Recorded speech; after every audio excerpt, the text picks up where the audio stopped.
fully enthusiastic and fulfilling their dreams, especially during this 2 years tenure. They have done a really fantastic job in aiding the society, not just by learning, but also by doing and giving back to the society. When I met them in their last term, when they were having change management course, I was surprised to see that all of them were talking confidently, communicating confidently without fear, coming onto the stage and communicating. I was feeling very happy to see them perform at that time. This is the batch, definitely that will bring the change we are expecting in the school. I really wish them that they should not forget from where they have come. They should stay humble. They are way more capable, way more stronger, way more active and what they actually credit for. One suggestion that I would like to give to this graduating batch is keep learning. Be an inquisitive learner. All the best to you.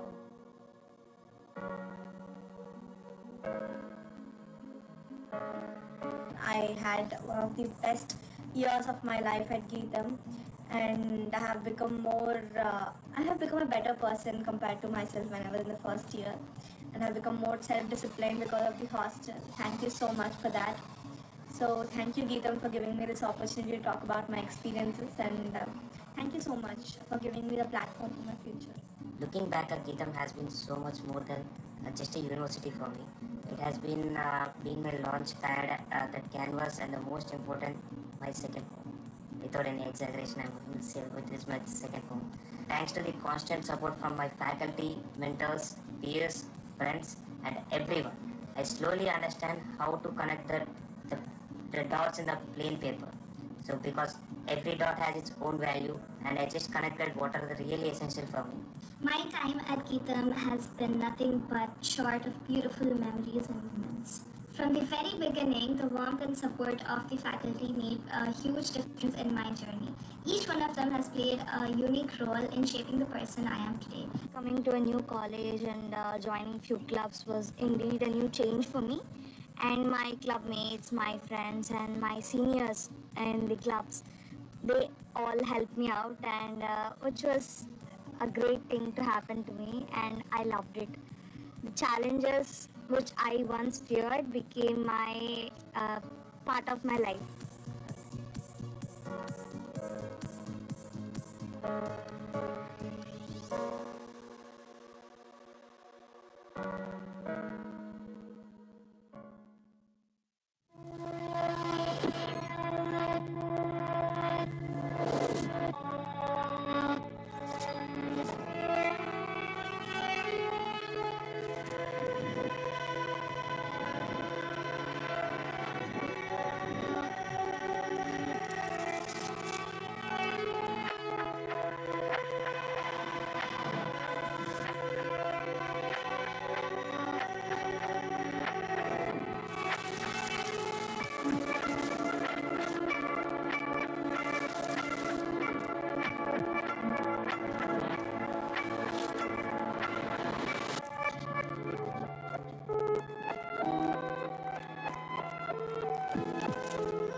लंबोदरस्य विकटायो विघ्नराजोर्गणाधिपा धूमकेतुर्गणाध्यक्षो फालचंद्रो गजा अग्रह देवानमो महतो देव व्याधिग्रस्ते कलेबरी औषधि तीर्थो नारायण होत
congratulations to all the graduates of the 16th Convocation of GITAM.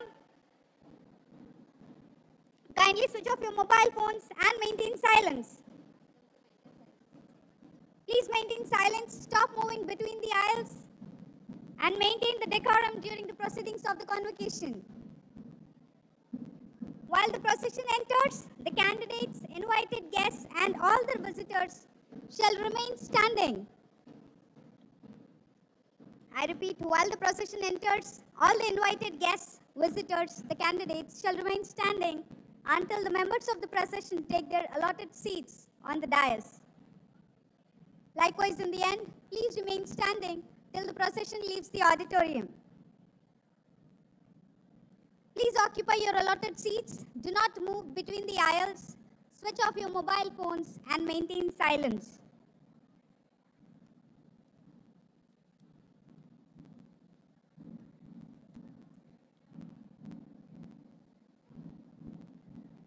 All the graduates, kindly take your allotted seats. Do not move between the aisles. Switch off your mobile phones. Maintain silence.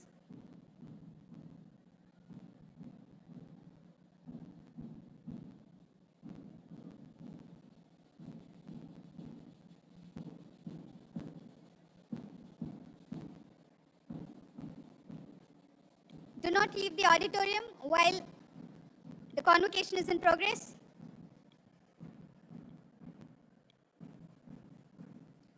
A warm and hearty welcome to the 16th Convocation of GITAM. A hearty welcome to all the dignitaries, honorable members of the procession, and the esteemed chief guest of the day to the 16th Convocation of GITAM. I extend a warm welcome to the gracious gathering to the 16th Convocation of GITAM.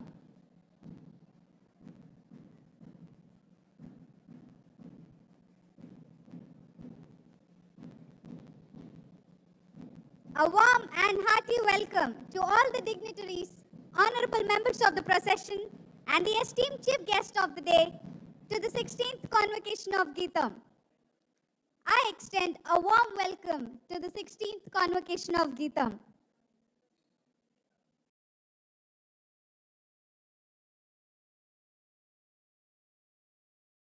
Once again, it is our pleasure to extend a warm welcome to all the dignitaries, honorable members of the procession, and esteemed chief guest of the day to the 16th Convocation of GITAM.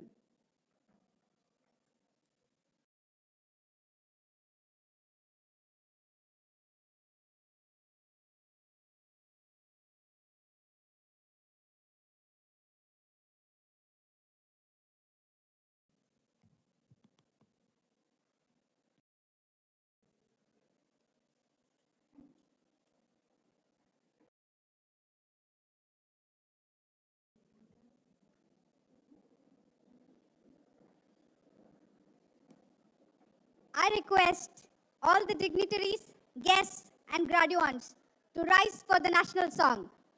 Invocation.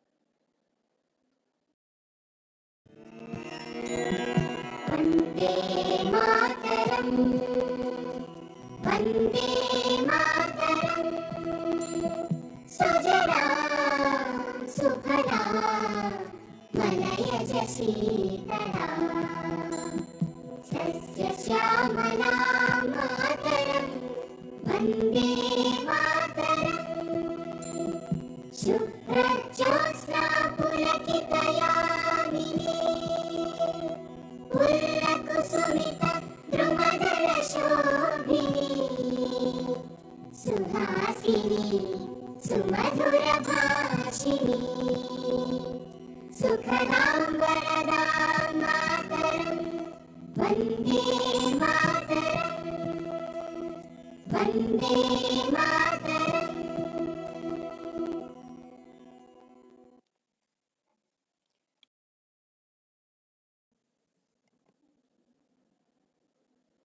Opening of convocation.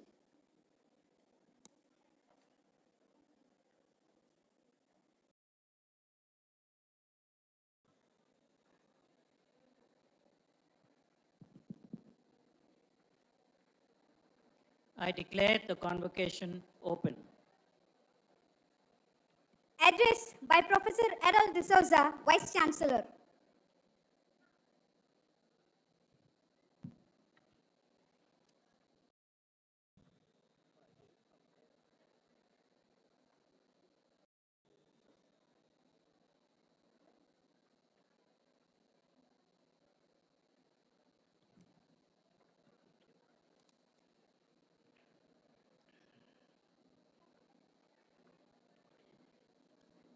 Our chief guest for today, Shri Kiran Karnik, Mrs. Karnik, President of GITAM University, Shri Bharat, members of the Executive Council, the pro-VCs of the various campuses, registrar, deans, faculty members, students, and parents, and well-wishers of the students and those who are to receive their degrees.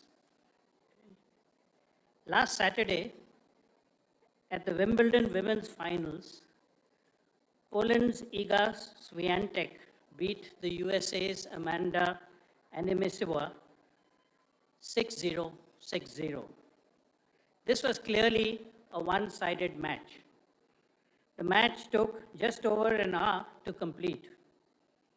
It was the first Wimbledon Women's Final in 114 years in which one player didn't win a single game.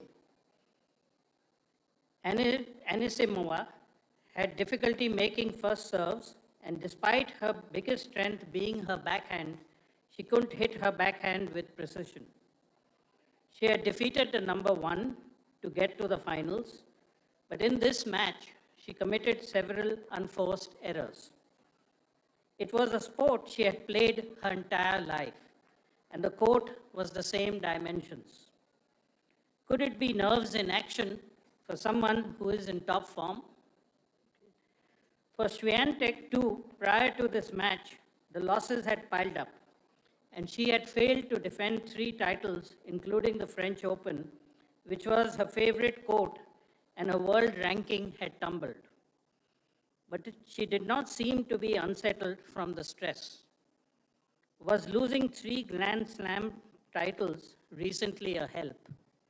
Had that failure resulted in the weight of expectation being taken off the table? We get an insight into this from the all-time great of the tennis world, Roger Federer.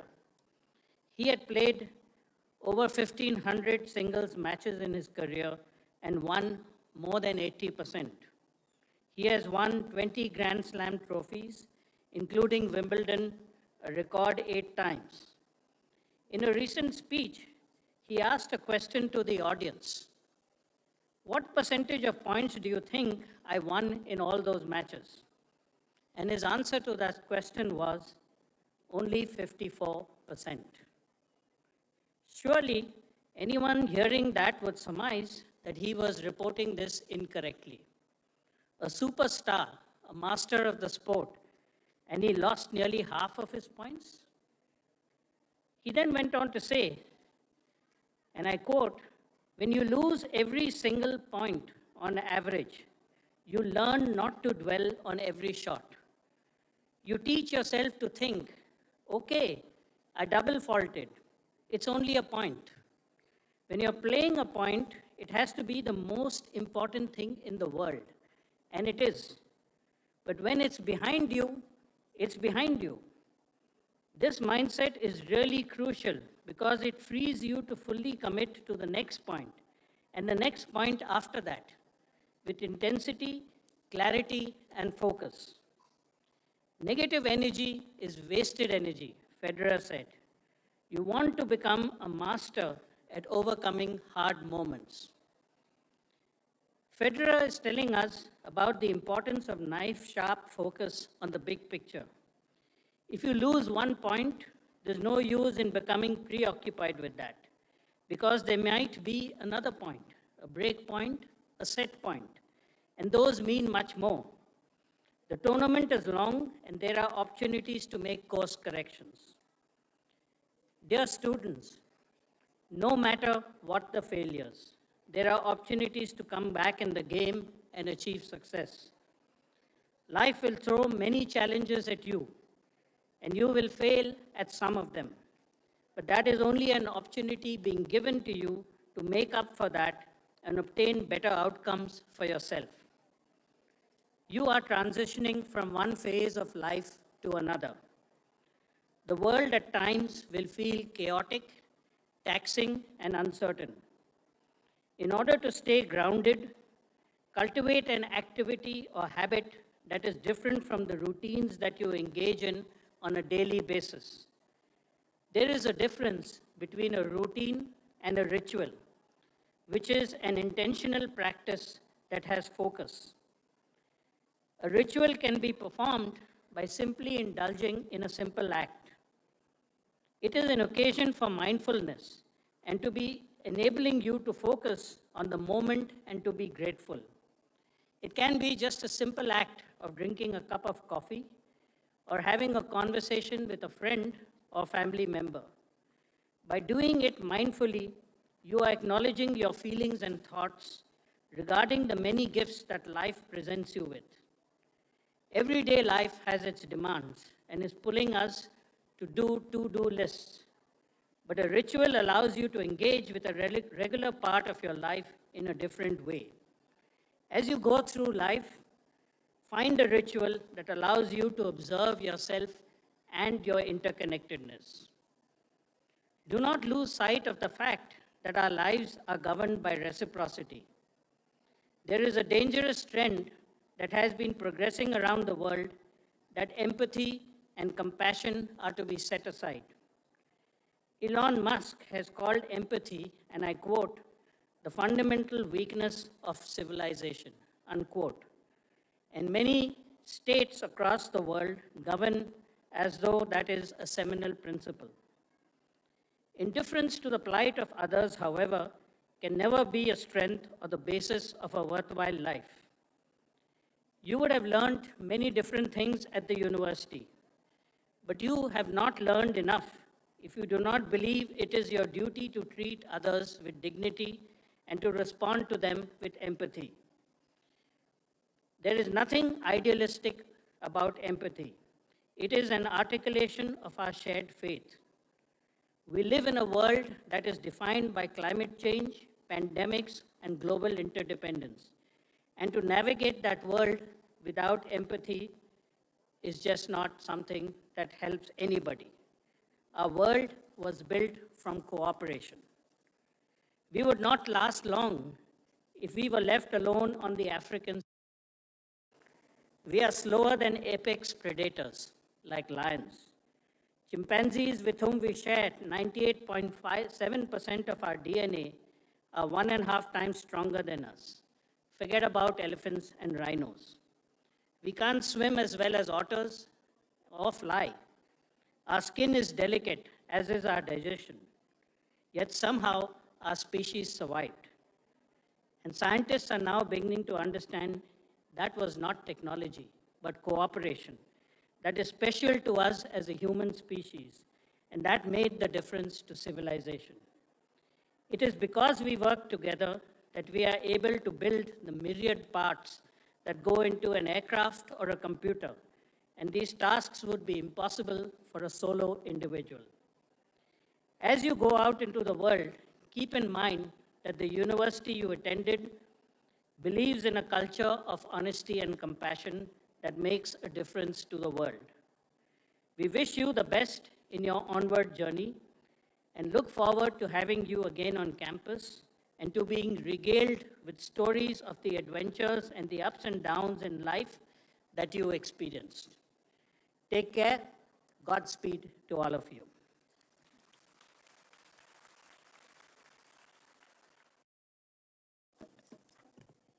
Thank you, sir. I request the graduates to please maintain silence.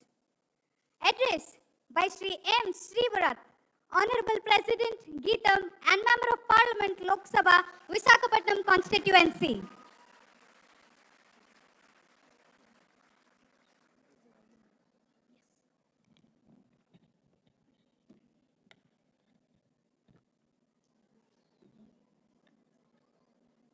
Morning, everyone. I see that the students at this level are quite disciplined and are listening intently. But I think the students above are very excited about their graduation and busy chatting away with their neighbors. So my ask of you, can you hear me upstairs? So can you be silent and patient for the next hour and a half? Yes or no? Okay, thank you. To all the distinguished guests on the dais and guests in front of me, I missed my speech at the graduation last year because it was around election time, so I'm glad that I'm here back again. Numbers have swelled up a lot. We have more than 2,000 students graduating today, so we can't fit all of you in this hall. We can't fit your family members either. So some of this is being relayed to other venues, as you are aware, but I hope all of you are listening. We have some distinguished guests on the stage. I'd like to spend some time to speak about them. Firstly, our chief guest, Kiran Karnikji. He was the chairman of NASSCOM at a time where skill development, matching employer needs to employer desires was still not very robust. For his services in that and others, he was awarded a Padma Shri in the year 2007. And he was the one that brought NASSCOM onto the map. And we're thankful to him for accepting our invitation to be here as the chief guest. And then we have 3 distinguished awardees for the honorary doctorate, each of them very accomplished in their own domains. We have Dr. Raman, who was the head of IGCAR, a Center for Atomic Research, and his work in particular on non-destructive evaluation was used not just in material testing and atomic testing, but also in space, in all kinds of applications. A very distinguished career as a scientist. Thank you, Venkataraman Garu, for accepting our invitation to come here to receive the doctorate.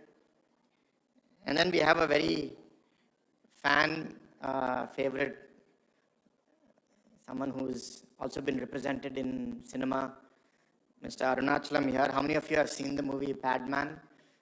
Raise your hands if any of you have seen Padman. Not enough number of you. So then today is going to be a good opportunity for you to hear his journey. Born in a very poor family, dropped out of school, was working a lot of odd jobs, got married quite late, at least that's the information that I have, at the age of 37. And when he got married, he recognized that his wife was struggling with how to manage when she had periods. And then that got him off on this pursuit on how do I solve this problem, because my wife is using materials which should not be used because she cannot use the whisper pads or whatever these corporates are offering because it's very expensive. So that led off on a decade-long pursuit of research, and today he's created a product under the name of the company Shri Industries, which is being offered to many rural areas of India, and the cost of this menstrual pad is less than a third of what is offered in the market. So I think the work that he's done is tremendous. It's transforming not just the experience of the women, but also the social taboo that many women face, particularly in rural settings. And then lastly, we have R. Venkateshwara Rao Garu. He's personally known very well to me, popularly known as RVR Garu. So he's a contemporary of my grandfather from Visakhapatnam, very successful industrialist. Typically what I have seen, industrialists who succeed in that era are not very good fathers. They're good businessmen, but they fail as fathers. But I have seen his family. We're lucky to have his son, his grandson, his family here in the audience with us. He was a very good father, a good grandfather. I think his son and grandson are also people, not that his daughter or granddaughters are bad, but because they're here in the audience, I'm speaking about them. very good people, competent people, well educated, balanced head. So he is that rare combination of a successful entrepreneur and a successful family man, successful father, which we find very seldom. And particularly in the last couple of decades, his emphasis on giving back to society. He runs a school for free in the Vijayanagaram district, and there are almost, I think, 700-800 students over there who get free education, spiritual awareness, and his outreach activities. One personal connection for me, in 2018, when my grandfather passed away, I became president of GITAM. I also became an aspirant for the parliament seat in Visakhapatnam in 2018. So normally when my grandfather is there, he is the one who is going to mentor me, coach me. But he was no more. So obviously you seek support of well-wishers and friends of your family. And amongst the tall leaders that existed in the city, he was one of the very few people who came forward to stand in solidarity, to support. So that's something that I value personally. I think it's important, right, as society, it's not just about caring for ourselves, our children, but recognizing that we have to provide shelter, support for others to grow. So he embodies these values. I'm glad that we're able to honor him today, and I'm glad that his family members, some of whom individually we would have invited as chief guests for some event on our campus, but because of him, they have come to see him receive this doctorate. So we're thankful to all the guests also who have come on his behalf. And to the students, the world is changing, as our Vice Chancellor, Professor Harold D'Souza, said. Some very valuable points. I hope you were able to listen to them. He was with IIM Ahmedabad as its director from 2017 to 23. He's joined us as Vice Chancellor about 6 months ago. In my time as president in the last 7 years, these 6 months, I'm feeling very different. Many things that I used to get involved in don't come to me anymore. The Vice Chancellor is handling all of these things himself, and that gives me a lot of strength to pursue my other path in public life. And I also feel that GITAM is in safe hands. I think in his leadership, our vision to not just be an excellent institution, but one that progresses on a path of honesty and compassion is something that I think we will realize in the not so distant future. We wish that all of you dream big. We wish all of you give back to society. And don't just look at yourself. Because it is a privilege for many of you to study in an institution like GITAM, where your parents are spending a lot of money to educate you. My ask of you is that you use this opportunity to leapfrog, be connected to us, but dream big. Don't just be worried about what job you're going to get out of graduation, but what you're going to do 5 years, 10 years, 20 years, 30 years from now. Our hope is that some of you should be here on the stage as a chief guest or as an honorary doctorate in the next couple of decades. That would make us proud. I hope you've had a great time in your time at GITAM. It comes to an end now. It was like a holiday, but now reality will strike. So get ready for that reality. I hope we have done reasonably enough to prepare you for that reality, but it's never enough. The world is changing rapidly. With the advent of AI, a lot of mundane tasks are being taken over by technology. Where you are going to distinguish yourselves is by exercising unique decision making, and as the Vice Chancellor said, by cooperating with each other. You can't do things alone. So adapt yourself. This is just the beginning of your learning journey. I know many of you feel that your learning journey is ended, but this is just the beginning. Be connected to us as we keep changing also. Come back to us to learn short term. But in all of this, what I would like to hear, because wherever I go, I frequently hear that we have some GITAM alums working with us. They're very committed, they're working hard, they're growing in the organization. It makes me very proud, and I hope to continue to hear this about you all. I know that we have many more speakers ahead of me, so I don't want to take too much of your time. I'm very happy to be here in this special occasion in front of you, and I wish you all the best in your lives. To all the alumni, whether it be the PhD, the masters, or the undergraduate students.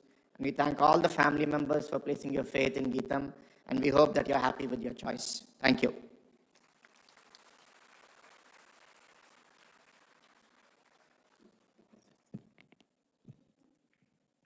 Thank you for those inspiring words, sir. Now I request Dr. Maithili to introduce the chief guest.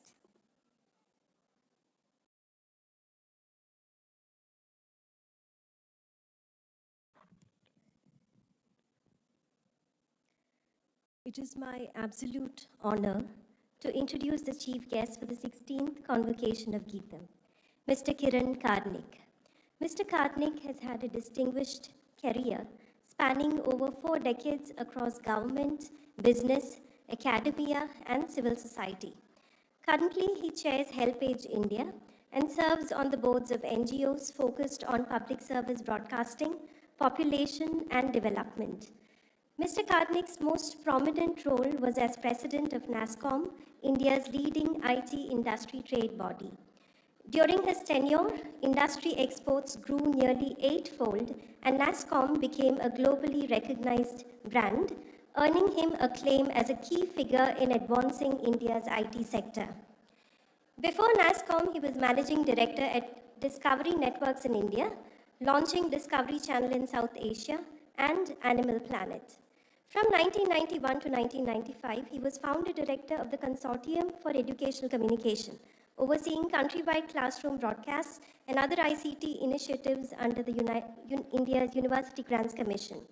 Mr. Karnik has served on the boards of prestigious institutions, including IIM Ahmedabad, IIT Jodhpur, Ahmedabad University, and is founding chairman of Indraprastha Institute of Information Technology. He chaired the government-appointed board that successfully rehabilitated and sold Satyam Computer Services. He has also been a director on Reserve Bank of India's board and chaired its IT subsidiary, Rebit. Additionally, he contributed to key government bodies like the Scientific Advisory Council to the Prime Minister and the National Innovation Council.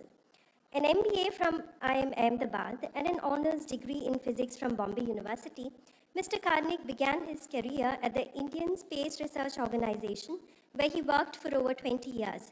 He held roles such as founder director of ISRO's Development and Educational Communication Unit, contributing to the India-USA Satellite Instructional Television Experiment and the planning of the INSAT system. He also worked with the United Nations in New York and Vienna for Unispace 82 and consulted for organizations like WHO, the World Bank, and UNESCO in Afghanistan. Mr. Karnik has received numerous accolades, including the Padma Shri, the Data Quest Lifetime Achievement Award, the Data Quest IT Person of the Year, Business Week named him Star of Asia, and Forbes selected him as Face of the Year in 2003. He received the Vikram Sarabhai Award for Educational Communication and the Frank Malina Medal for Space Education. He is also a distinguished alumni awardee from IIM Ahmedabad.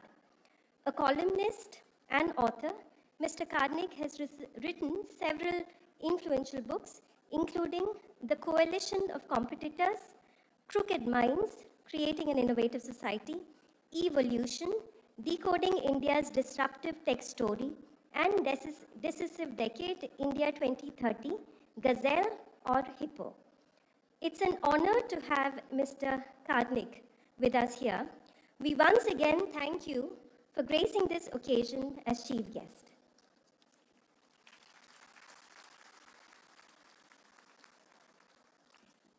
Felicitation of the chief guest.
convocation address by the chief guest, Padma Shri Mr. Kiran Karnik, former President, NASCOM.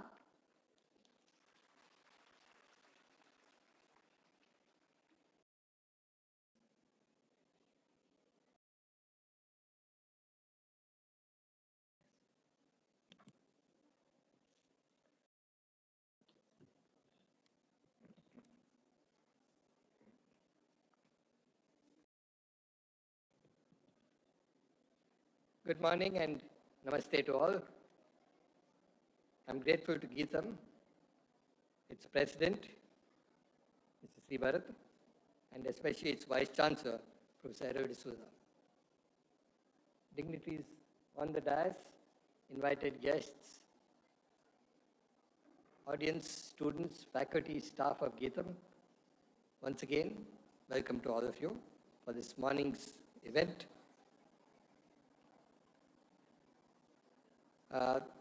For any university, the convocation is a major milestone in the whole academic calendar, marking the culmination of the joint efforts of students, faculty, and staff. I'm indeed privileged to be part of this event today. My words are first and foremost mainly to the young graduates today. My congratulations to start with, as you start on a new phase of your career, having completed one part of your learning cycle. Note, one part only. This is a milestone journey and marks an important movement onto the next stage.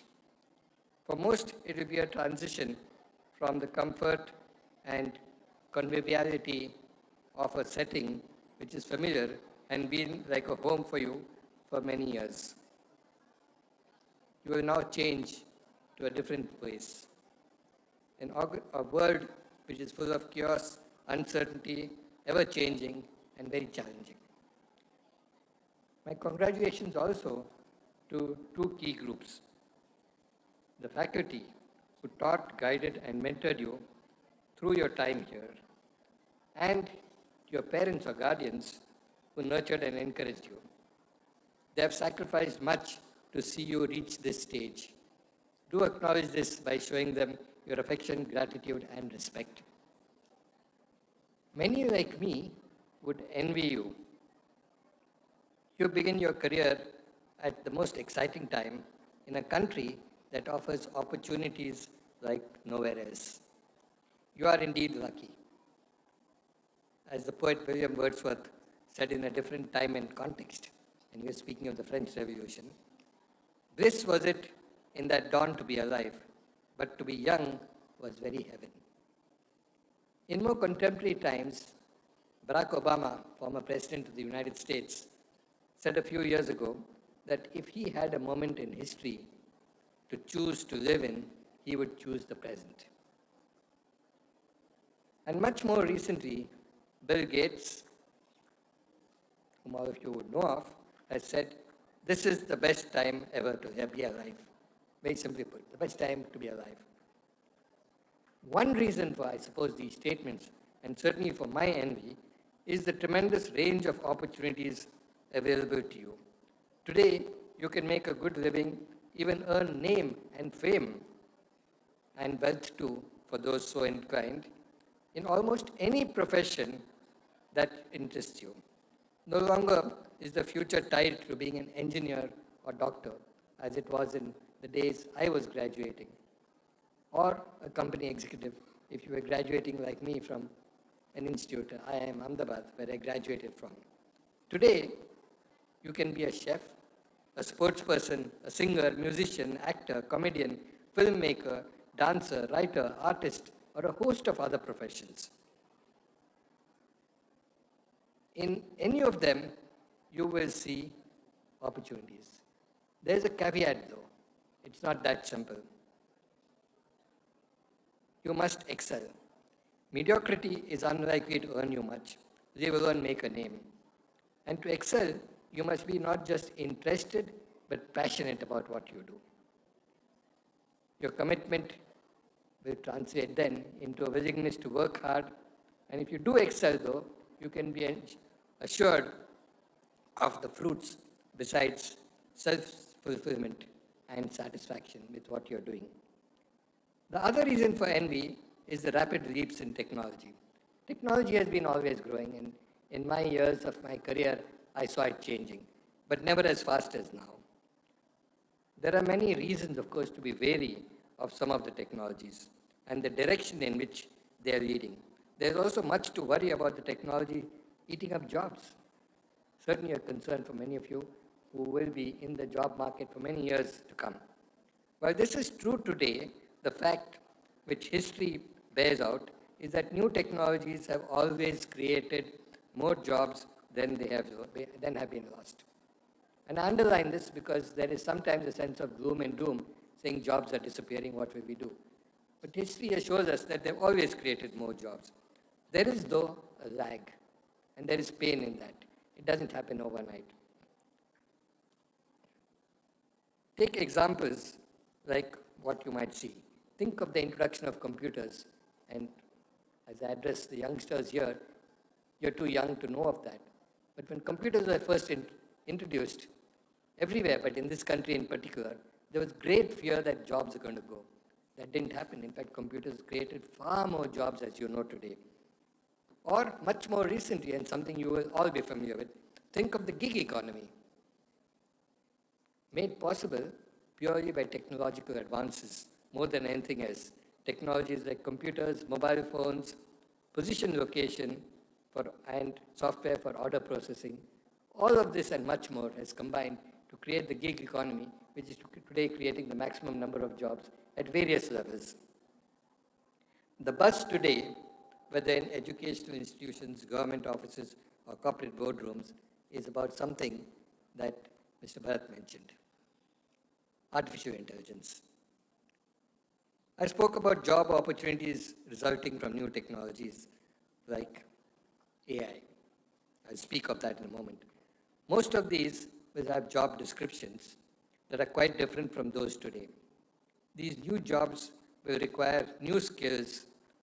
Your education has given you a strong foundation and skills that will enable you to get a job now, today. However, while your skills are useful just now for all this, it's only the former, a strong foundation, that will give you the wherewithal to do something that will be essential for the rest of your career. Continuous reskilling and lifelong learning, that is what will take you forward. And the foundation that you have now will help you to do just that. So, as you graduate, keep this in mind, that your learning is not over now. Today is not this culmination of a stage of learning where you're now finished your education and going out in the world to work, earn a living, be an entrepreneur, whatever. It is the start of the next phase of learning, which is much more self-learning, but lifelong, if you want to survive in this world of ever-changing technology. If I might pick an analogy, Professor D'Souza mentioned tennis, and a very, very interesting example of what Roger Federer said: don't look at what you lost, but what you can do. In the same way, if I give another analogy, not from tennis, but from cricket, and many of you, I hope, and I'm sure, are cricket fans, you will see so much depends on the pitch. On the last day, in the last test at Lords, 200 runs for a team like India with such great batting strength. What's the problem? And yet, the pitch played up, and of course we made our own mistakes, and the bowlers were good, but we lost. Came close, but lost. But the pitch keeps changing. And that is life, that is technology, that is jobs. Your environment will keep changing. How well you can do depends on your core skills, which come out in a test match, not in a T20. And the core skills are what you have learned in your years here. The very foundation which will now enable you to keep learning. So what you've done is built a foundation and learned how to learn. What questions to ask, where to look for the answers, how to pick them up, how to grasp them. And this is what the future is all about. Amongst the range of technologies that have truly taken off in the last few years, artificial intelligence and its descendants like generative AI, Gen AI, are the most disruptive. Last year, one of its offshoots, ChatGPT, which some of you may be using, took the world by storm. I'm sure many of you have seen the benefits of this and seen what it does. But few technologies, not even mobile technology, have swept across the globe as rapidly as AI or drawn as much interest and concern from all sectors: government, defense, academia, everyone around. Robotics and Gen AI have taken automation to a new level. It's now like the computer of yesteryear. No matter what your profession, you need to be able to use it. In fact, how well you can do so will be a crucial element of your career progression. Indeed, in safeguarding your career, no AI skills, no job, may well be the truism for all office and manufacturing professionals in the coming years. Even factory shop floors and lower level office work will require at least a modicum of AI knowledge and AI skills. Those who lack these skills will see their jobs being swallowed up by automation. Some of you might choose to be entrepreneurs and take that path to your future. You will become job creators rather than job seekers. You need many skills and abilities, with AI being an important one. For all of you, irrespective of your job, artificial intelligence will be vital for upgrading and updating your skills. As I said, lifelong learning and AI will be a tool, irrespective of your profession. This is not to do with being a technologist, being an engineer, being a scientist. It is for any profession. One can foresee AI as an app, like any other app, acting as your co-pilot, you might say, helping and guiding you through your course material as you progress in lifelong learning. So self-learning material and this co-pilot, AI-based, will help you to learn and enhance your skills. It will determine through a few questions if you have understood some learning module.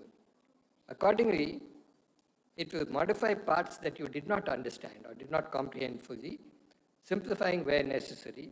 And if your AI companion or your copilot determines that you have understood it, it will move on to the next module and will pace the material, the delivery, in a manner that suits your particular learning skills. So it will be very individualized learning, a great deal of self-learning, self-testing, and learning more and more through material that is automatically changed and delivered to you. These are the possibilities of AI. So as I said, irrespective of the profession, you will use this to upgrade your skills and your professional knowledge. This is rather like basic education at the very base level, the school level, where you must know your 3 R's. And today, as you know, in almost any job except the purely manual ones, you need a knowledge of some amount of reading, simple things, but you need to know that. You need to know some amount of arithmetic just to do a transaction. So the 3 R's, reading, writing, and arithmetic, become key to any job you are in today. In the same way, AI is going to be the foundation, almost like electricity, all around you. We all use it. You use it for a light and switch, a light and fan at home. You might use it in the office for the same. You use it for cooling and heating. You use it to power your computer. You use it for your refrigerator. AI is going to be like that in the future. And therefore, this importance of AI, not as a technology itself, but as something which you use as a tool in whatever you do. For those in AI, technologists in particular, exciting times lie ahead as we move from Gen AI to AGI, Artificial General Intelligence, and ultimately to what is called ASI, Artificial Superintelligence. Your imagination will be the only limit for what it can do. Engineers will have to become Imagineers. You will imagine. Routine engineering jobs will be done automatically by AI. You have to move beyond that, to imagine what can happen, to dream and create it. Programmers and software architects may become prompters. Those of you familiar with AI know the prompt. And what prompt you give is key to it. You will also have a deep responsibility. Keep this in mind, those of you working in this area. One aspect has to do with identifying and stopping so-called hallucinations. You know what hallucinations are? They are when AI basically generates wrong information or creates information on its own or picks up things which it feels you might want to hear. So watch out for hallucinations, and you will need people who guard against that And your job as a technologist will be to make sure that doesn't happen. Also, there are other kinds of dangers, because of skewed data sets. The data sets are drawn from what exists on the net. And so you have things like face recognition being very, very good to match faces of Caucasian white males in particular, and very bad at matching faces which are dark-skinned, completely different races, and because there's not enough data, there are not enough pictures, so they have difficulty in that, and the error rates are very high. So if you use this for something, face recognition, for important things, something to be wary about as you move on. And now autonomous AI, as it is called, AI that works on its own, has entered the military arena in a big way. There are fears here of decision-making moving from humans to computers. Computers are undoubtedly faster and more accurate, but many things are judgmental and call for human intervention. For example, in a military operation, should a military installation be attacked when there are children right in the vicinity? Computer will decide one way, human judgment may take you the other way. I hope. Completely automated defense systems may well lead us into a dangerous escalating spiral as opposing forces try to preempt each other. Robotic armies may fight the battles of the future. While this may save human lives as robots fight each other instead of humans killing each other, it may result in a temptation to trigger a war on the slightest pretext. Like video games, such possibilities may make us more aggressive, and there's a lot of research data on how video games are creating more aggressive youngsters, particularly as many popular video games are about shooting and getting rid of the enemy, exterminating the enemy. And we may lose our human values. Compassion, care, negotiating, adjusting with others, these are core human values which machines may not be able to mimic, even in a medium-term future. Who knows what will happen in the long term? Medium-term, machines are unlikely to be able to mimic this. And these are core human values. Professor D'Souza spoke about empathy. I didn't mention empathy. Another core human value, which machines will find very, very difficult to emulate, copy, or simulate. And therefore, these are human values which will continue to be important, and we need to take them forward. And those of you who are in technology and are creators or even users of AI will have a special responsibility to safeguard against the dangers of losing these human values and work towards an ethical AI. We need to collectively ensure that as Gen AI moves on to AGI and ultimately ASI, I mentioned artificial superintelligence, it has embedded in it what you might call ETH-AI, ethical AI. How do you ensure that it is ethical and in keeping with core human values? But I must say the excitement of the Indian context goes beyond the purely technological development and these concerns which I very briefly touched on. We are a country moving ahead rapidly on numerous fronts. The economic, social, and political arenas are seeing change and many advancements, many positive developments. Little wonder that people around the world think of this as a unique place at a special time as we move from a backward, poor country on to becoming a powerful and large, big, dominant country.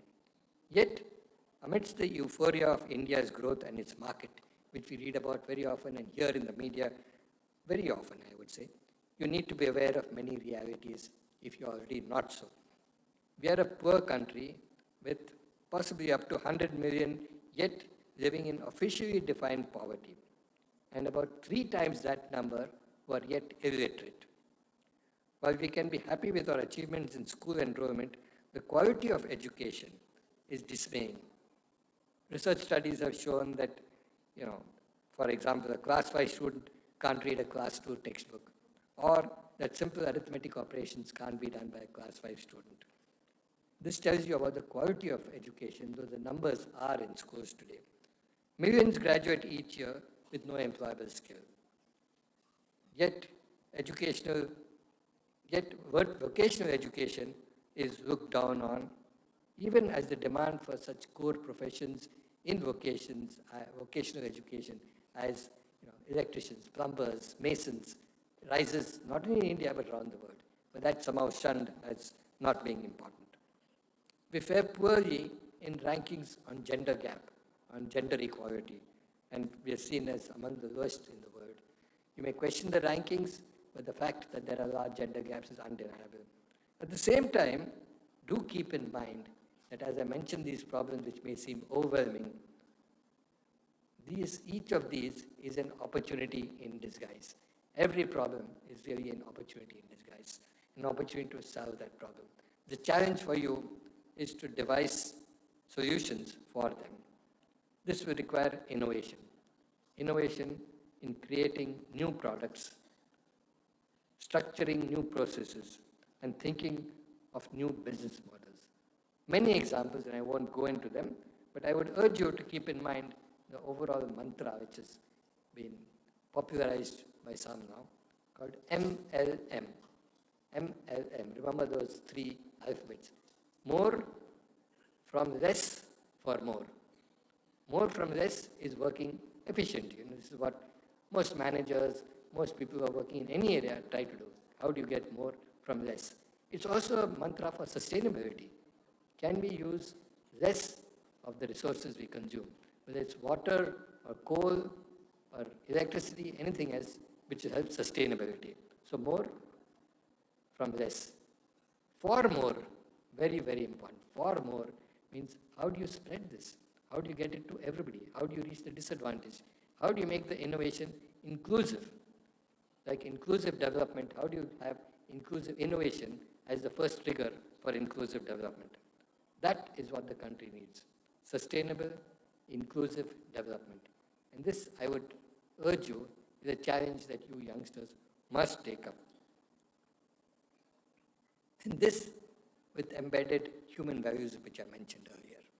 Compassion, caring, empathy, harmony, working with each other, working in teams, and not being too selfish. As we look at the country progressing, and I mentioned earlier that undoubtedly, despite my mentioning these problems, we are making progress. But I have some concerns. It seems that my generation has failed in many of these. Maybe the one that followed my generation too did. And it's up to you young people to correct this. We have become overly sensitive, very quick to take offense. Many parts of the country, many parts, particularly in urban areas, are dirty. And we have become a rude country. We are not a polite country. And when you go out, this strikes you. In some countries, how polite people are. In India, while people are nice, sometimes they're very rude. And I think you begin to see the difference. And to me, this is what marks development. It's not just economic growth. It's not the size of the GDP, not even the size of the per capita income. It is, are you a civilized society? Are you able to have care and compassion for your fellow human beings? Are you polite with others whom you don't know, complete strangers? Do you ask them and help people? I think these are things which are probably part of our earlier heritage. Somewhere we have lost them on the way, and we get worse and worse. And it's for you, youngsters today, as you go into the world and shape other things, be it technology, be it businesses, whatever you're doing, but whatever you do, keep in mind that just like the 3 R's are a foundation, just like AI is becoming the new foundational requirement, these are even more foundational. This is what everything is built on. This is what human society is built on. This is what we should be living for and proud about.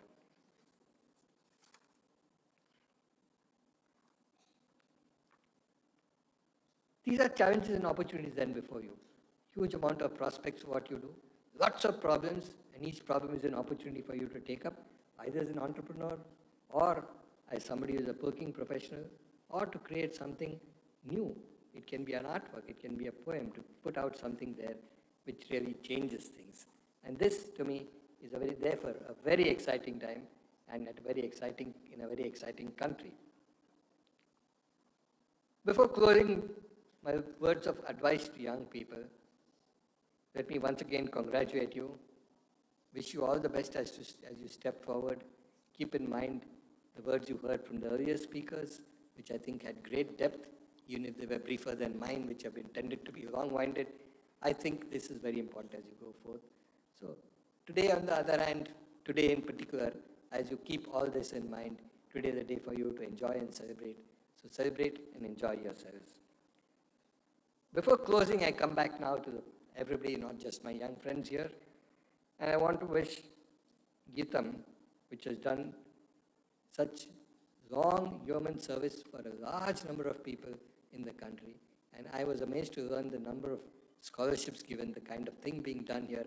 I think it's an example for many, many other institutions of what can be done with initiative that comes from, very kind-hearted and very well-meaning and very positive individuals who have built a place where there's a sense of caring for everybody, of taking the disadvantage with us, of making things possible for learning. And therefore, my very best wishes to GITAM as it moves forward to another, you might say, the next orbit. Mr. Bharat mentioned that he's seen a lot of changes in 6 months. I'm sure those of you who are yet studying here and those who are listening and will see more changes and even more progress in GITAM in the years ahead. You've got a lovely campus here. I've not seen your Vizag campus. I'm sure it's as lovely and nice. And, I think this is a fantastic place to be in. And my best wishes to GITAM as it moves forward. Finally, thank you to all colleagues on the dais and to all of you for your very patient listening. All the best to you. Thank you.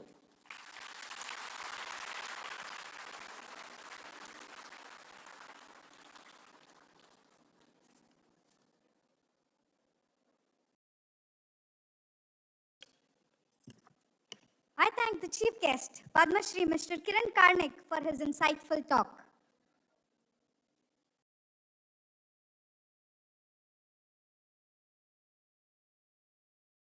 Award of Honorary Doctorates. Admission of Shri Arunachalam Muruganantham to the Honorary Degree of Doctor of Letters, Dilit.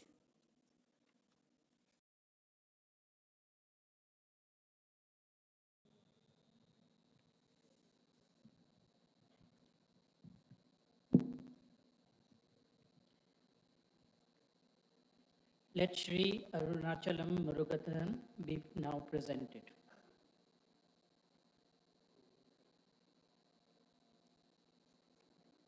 On behalf of the Executive Council of GITAM deemed to be university, I confer upon you the Doctor of Letters of this university, and in token thereof, you have been presented with this degree, and I authorize you to wear the gown and stole ordained as the insignia of your degree.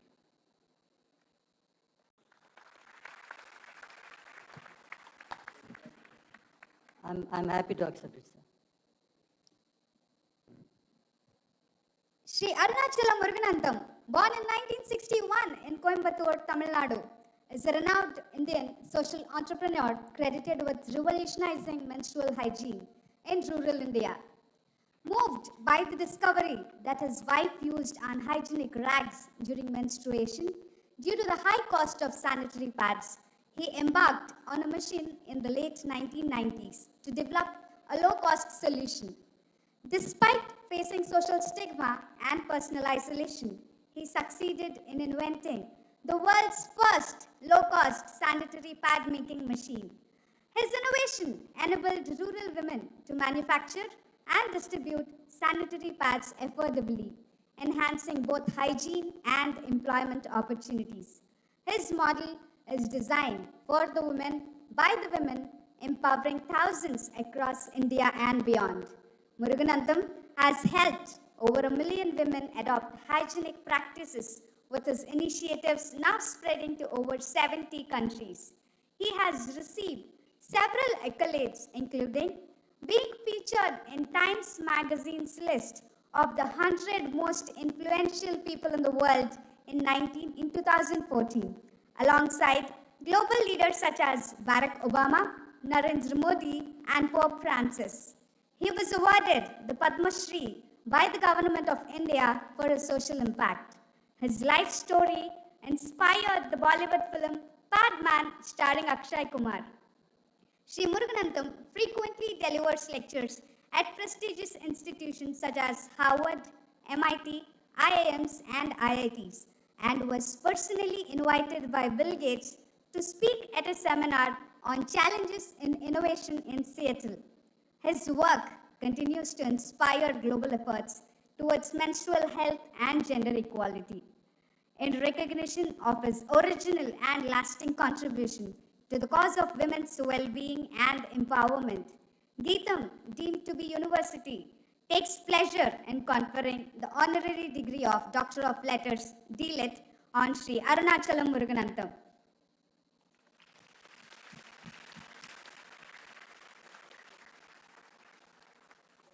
I request Shri Arunachalam Muruganantham to give his acceptance speech.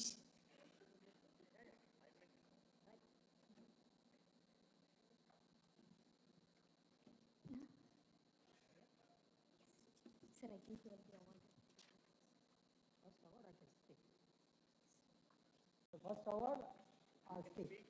Right. So good morning, everyone. So when I'm walking with this elite crowd of all doctorate people, really my eyes tears filled. Because I'm a school dropper, not even studied up to 9th standard. The English which I'm speaking is my own English. How? I never bother speaking English into wrong. Because it's not my mother tongue. My mother tongue is Telugu. If I speak Telugu in wrong, I should say, not English. That brave makes me to speak English across the world. It's very simple. And then, really I'm thanking a brave team of GITAM, selecting a man, that to a taboo field of menstruation. Now menstruation is getting doctorate. So whenever I'm getting accolade or any awards, you are not awarding Muruga, you are awarding the cause which we are doing about menstrual hygiene awareness across the world. Because this is the taboo subject, not even touched for almost 1,000 years. Nobody ever touched this. Accidentally, I born as a handloom weaver son in down south Tamil Nadu in Coimbatore. My father is a handloom weaver. Suddenly he died in a road accident. Then my mother became caretaker of the family. She tried to raise myself and two younger sisters. She is failed. That's why I stopped my schooling to help my mother. I became also a helper. Then I became a proficient welder. Then at the age, I become age around 23, 24, I'm having a small own workshop. What is next?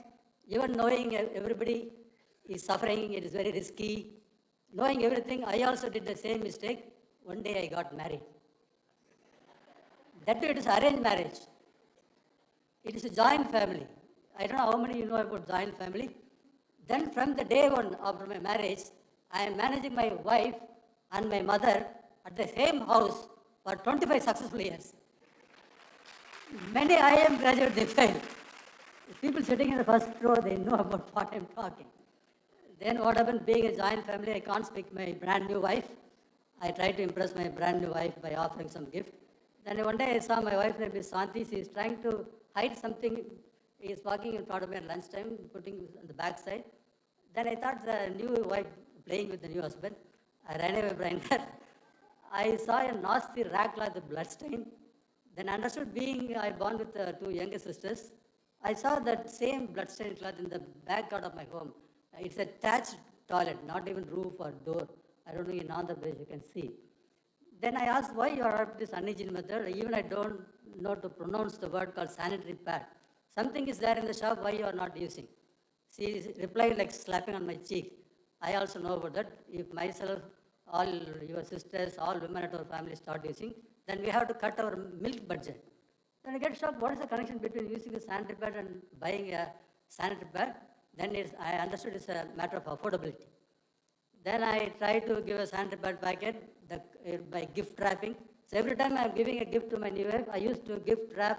Then I say, Kandu Musko, Itla Tirugu, Atla Tirugu, because I'm not a Shah Rukh Khan to give every time a diamond pendant. That's why I give a value addition packing the thing. The moment you open the packet, you saw the price 65 rupees. In 1998, you can buy 4 kilograms of rice, 6 liters of cooking oil. She shouted at me, go back and return that packet to shop. Who will take the return? Then I kept in my workshop. Then I tried to make an affordable pad for my own wife. Then being you see everything I did on my domain. My father is a handloom weaver.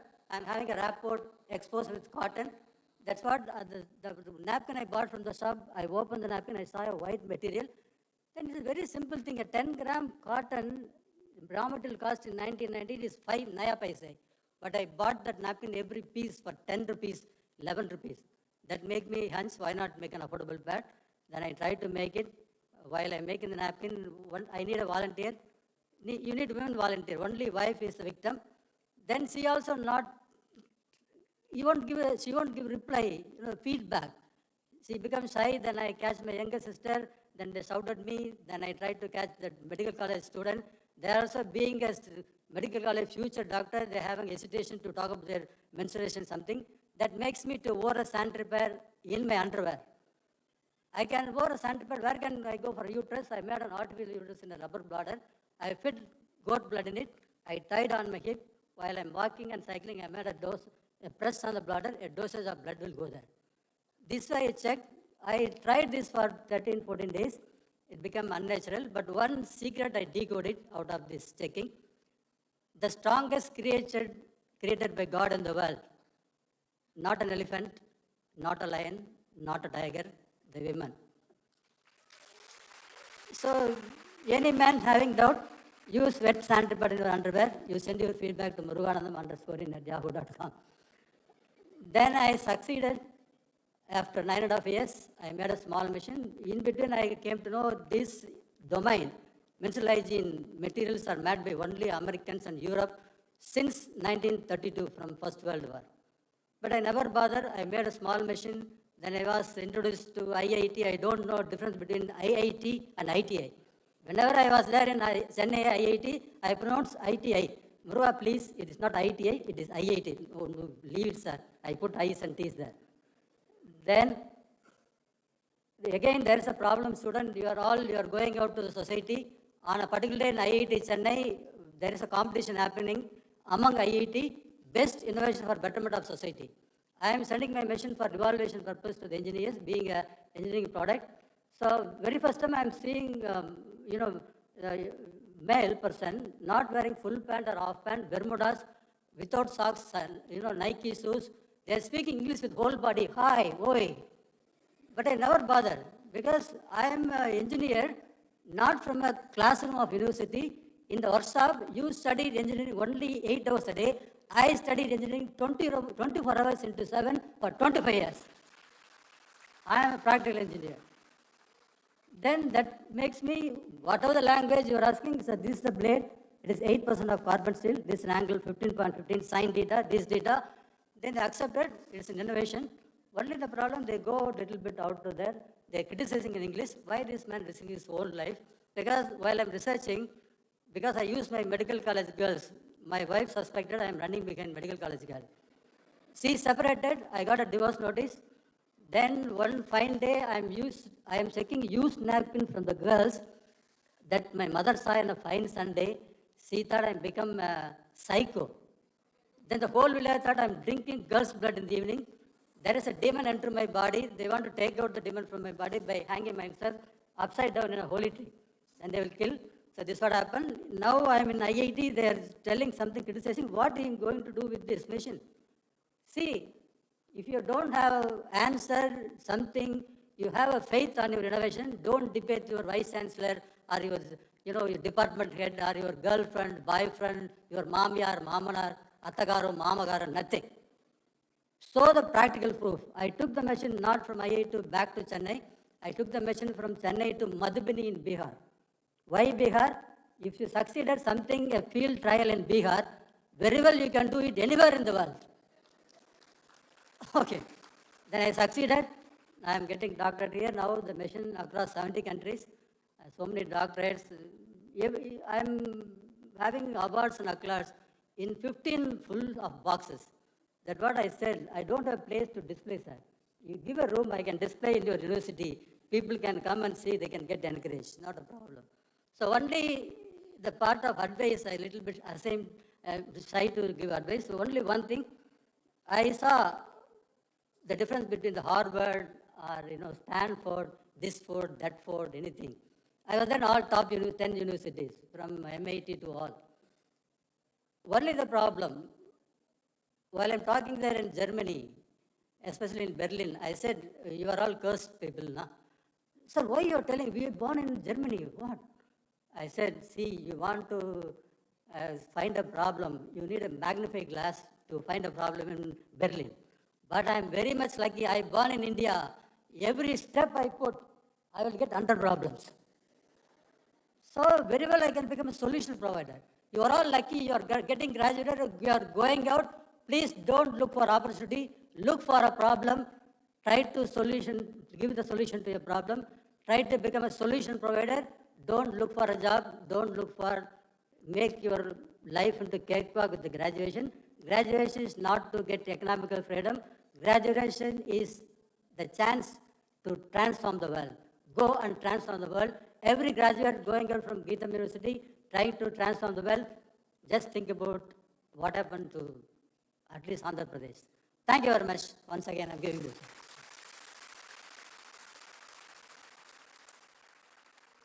I can stand here, sir. Thank you for the inspiration, sir. Award of Honorary Doctorate to Shri Arunachalam Muruganantham.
Admission of Dr. Balasubramanian Venkatraman to the honorary degree of Doctor of Science. Let Dr. Balasubramanian Venkataraman be now presented.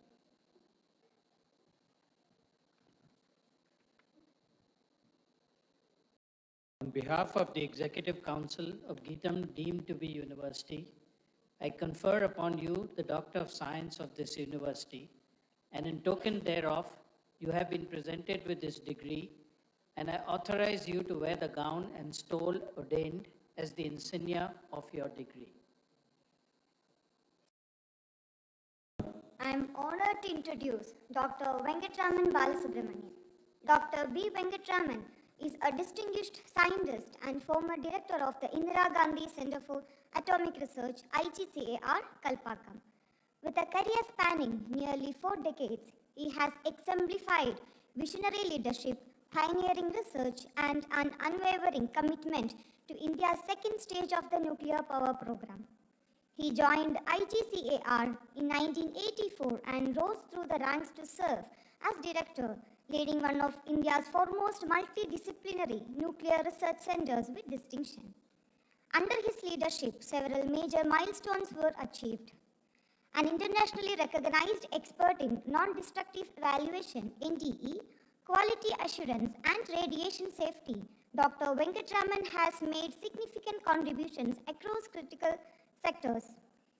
His work has enabled the life extension of defense aircraft and helicopter components, supported India's PSLV and GSLV space missions, and enhanced safety systems in major process industries. His pioneering use of thermal imaging for early breast cancer detection underscores his deep commitment to public health. He has also engaged in collaborative research with leading institutions in Germany and Russia. As a prolific researcher and mentor, Dr. Venkatraman has authored over 300 scientific publications, contributed to encyclopedias, monographs, and technical books, and mentored numerous master's students and about 15 doctoral candidates.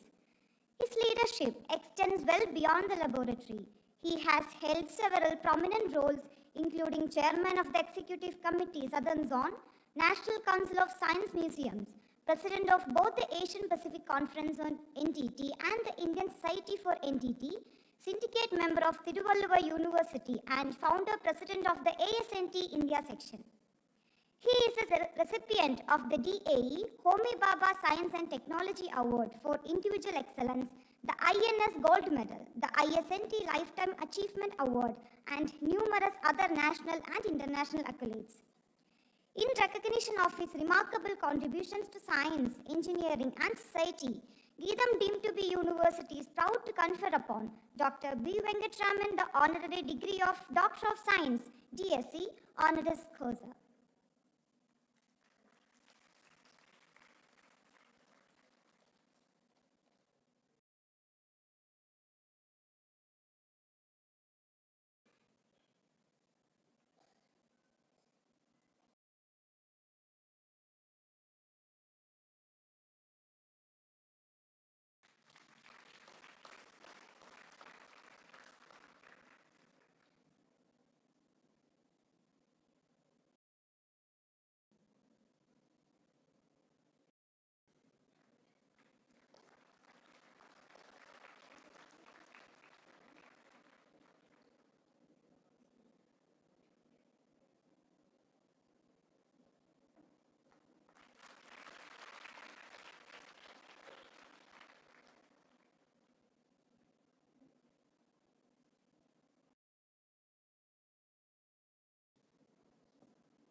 A very good afternoon to all of you. At the outset, my sincere thanks to this wonderful par excellence institution for honoring me with this doctorate degree.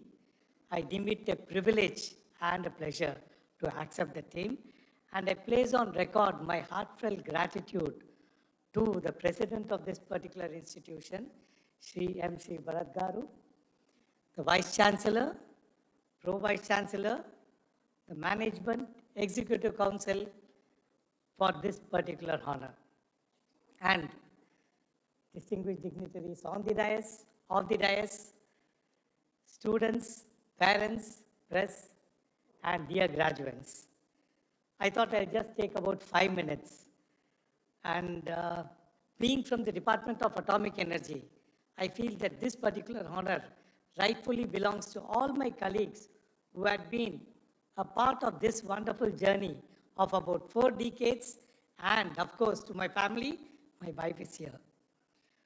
Let me narrate. I started my journey way back in 1983 by joining the Department of Atomic Energy. We have what is called as a training school. Every year across the country, more than about 200 to 250 engineering and science postgraduates are chosen from across the country, and for 1 year they are given an orientation program, and subsequently on successful completion they are posted in the various units of the Department of Atomic Energy in a pay scale which is a class 1 gazetted officer scale. Why I am mentioning this is I would like to see many of the students from GITAM joining this particular institution, the Department of Atomic Energy, which I consider to be one of the most visionary departments founded by Dr. Homi Bhabha way back in 1948. And today, this institution has over 30 other institutions under it, the foremost being Bhabha Atomic Research Center in Mumbai, which is an institution of excellence. The Indira Gandhi Center for Atomic Research, Kalpakkam, from where I come from, is the second largest R&D institution in the country, focusing on the second stage of the nuclear power program. We also have the Tata Memorial Hospital in the healthcare sector. We have the Institute of Mathematical Sciences, etc., and the Nuclear Power Corporation, which focuses on nuclear energy. Department of Atomic Energy offers excellent possibilities, and I hope that some of you would definitely consider joining this. Let me narrate 3 particular incidences which has proved to be some sort of turning point in my life. I'm not going to touch upon what I did for the Department of Atomic Energy. I'll take one example from space ISRO department with which we had excellent collaborations. Thanks to my mentor, Dr. Baldev Raj, a visionary person who of course is no more, who was in the scientific advisory committee to the then Prime Minister of India, Dr. Manmohan Singh. Well, it was in, I think, 2001 when the first GSLV was to be launched. GSLV was standing majestically on the launch pad. Early morning, the countdown had started. Just 30 seconds before the launch, it was aborted.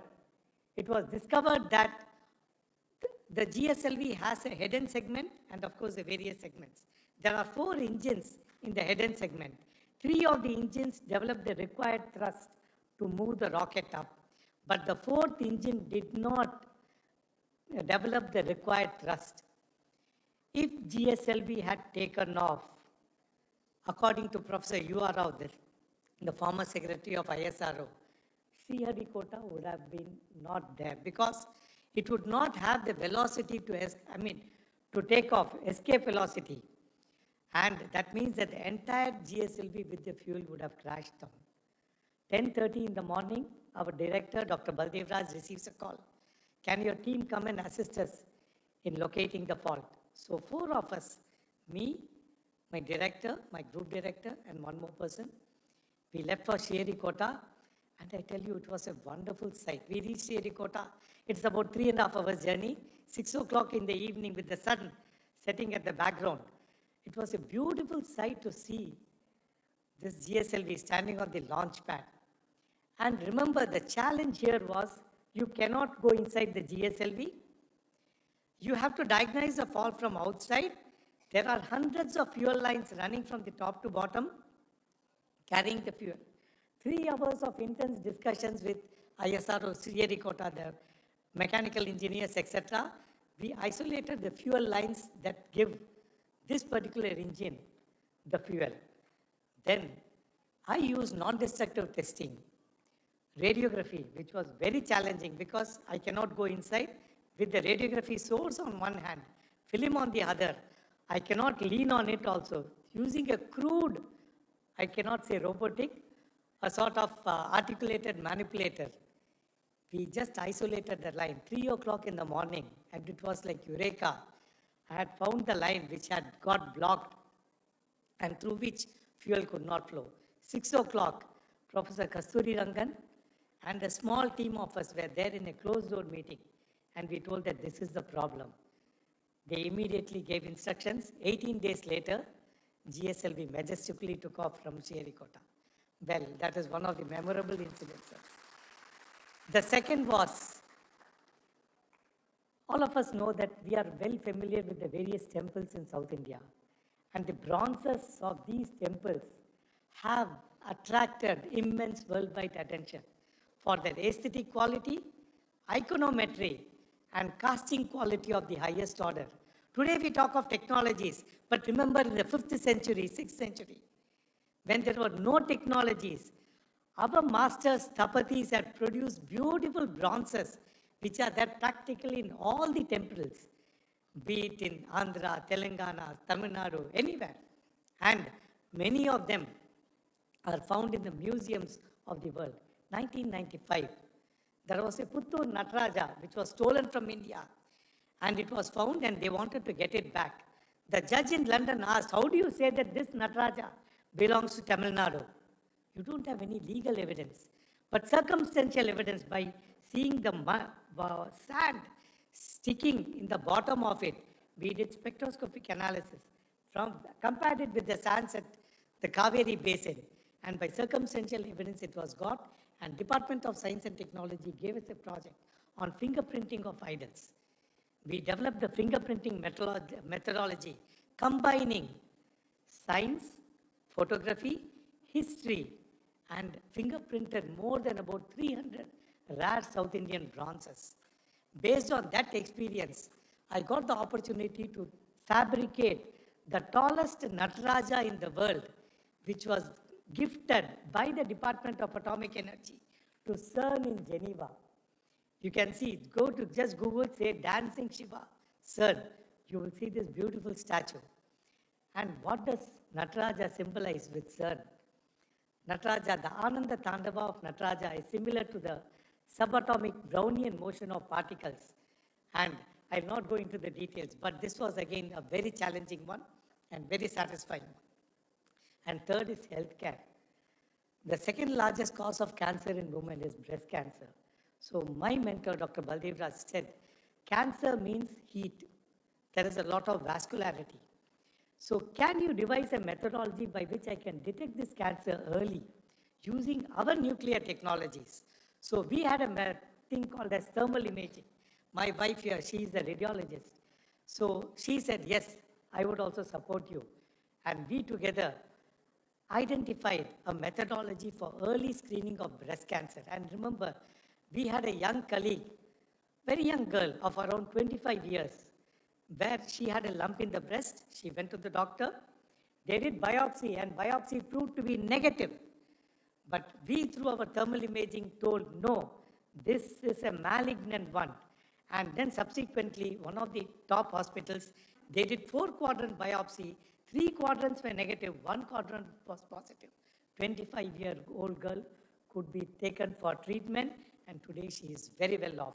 From there, it's took on slowly. But then the pace is not sufficient to cover the entire country. And I think there exists a good possibility for collaborations and societal application in this particular field. Well, students, you are all the graduates who are graduating today. You are stepping into the real world of complexities, which has already been indicated. The message I have for you is, be interdisciplinary in your approach.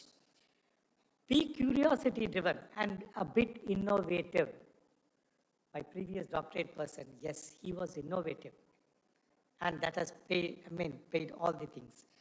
And be coherent, synergistic in your approach, and go on an unbeaten path. Here I always quote a poem of Robert Frost. 2 roads diverged in a wood. I took the one less traveled by, and that made all the difference. Keep abreast, like our chief guest has told today. Keep abreast and get updated. If necessary, adopt course corrections. And I'm sure that you will have a wonderful journey ahead. But remember 3 things in life. Never forget your parents. Never forget this institution and the teachers who have nurtured you. And last, never forget honesty and compassion mentioned by our president in all your thoughts and deeds. I wish you all the best in all your endeavors, all successes in your life, health, bliss, good health and prosperity. And I wish this institution, par excellence, many years of its societal service and commitment to the society, and all successes in all its ventures. Thank you very much, and thanks once again to the management for giving me this honorary doctorate. Thank you. Shala Dhanyavadalu. Jai Hind.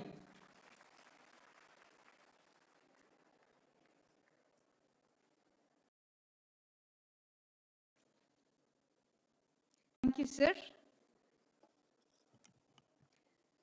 Admission of Shri Venkateswara Rao to the honorary degree of Doctor of Letters, D.Litt. Let Shri R. Venkateswara Rao be now presented. I'm honored to introduce Shri R. Venkateswara Rao. Shri R. Venkateswara Rao, affectionately known as RVR, is a distinguished leader whose visionary entrepreneurship has significantly shaped India's infrastructure landscape. As the founder and chairman of RVR Projects Private Limited, he has built the organization into a nationally acclaimed.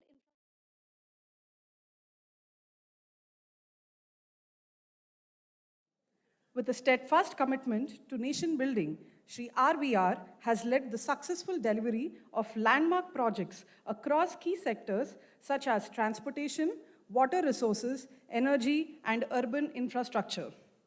His leadership has been instrumental in establishing RVR projects as a trusted name recognized for both technical excellence and ethical business practices. Beyond his professional achievements, Shri RVR is a devoted champion of social responsibility. His philanthropic vision is exemplified through his role as chairman of the Rama School of Excellence established under the Ram Lal Prabhuji Education Trust. His noble efforts have enabled countless rural children to access modern digital classrooms, advanced learning resources, and a nurturing educational environment. By bridging the educational divide, Shri RVR is planting the seeds of a brighter and more equitable future. In recognition of his outstanding contributions to infrastructure development, his unwavering dedication to ethical entrepreneurship, and his transformative impact on society, GITAM, deemed to be university, is pleased to confer the honorary doctorate honoris causa of Doctor of Letters, D.Lit, upon Shri R. Venkateshwar Rao. On behalf of the Executive Council of GITAM deemed to be university, I confer upon you the Doctor of Letters of this university, and in token thereof, you have been presented with this degree, and I authorize you to wear the gown and stole ordained as the insignia of your degree.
Esteemed President, Chancellor and Vice Chancellor, respected members of the faculty, distinguished guests, my dear graduates and graduates, members of the press and electronic media gathered on the occasion, family and friends, ladies and gentlemen, boys and girls, a very good afternoon to you all.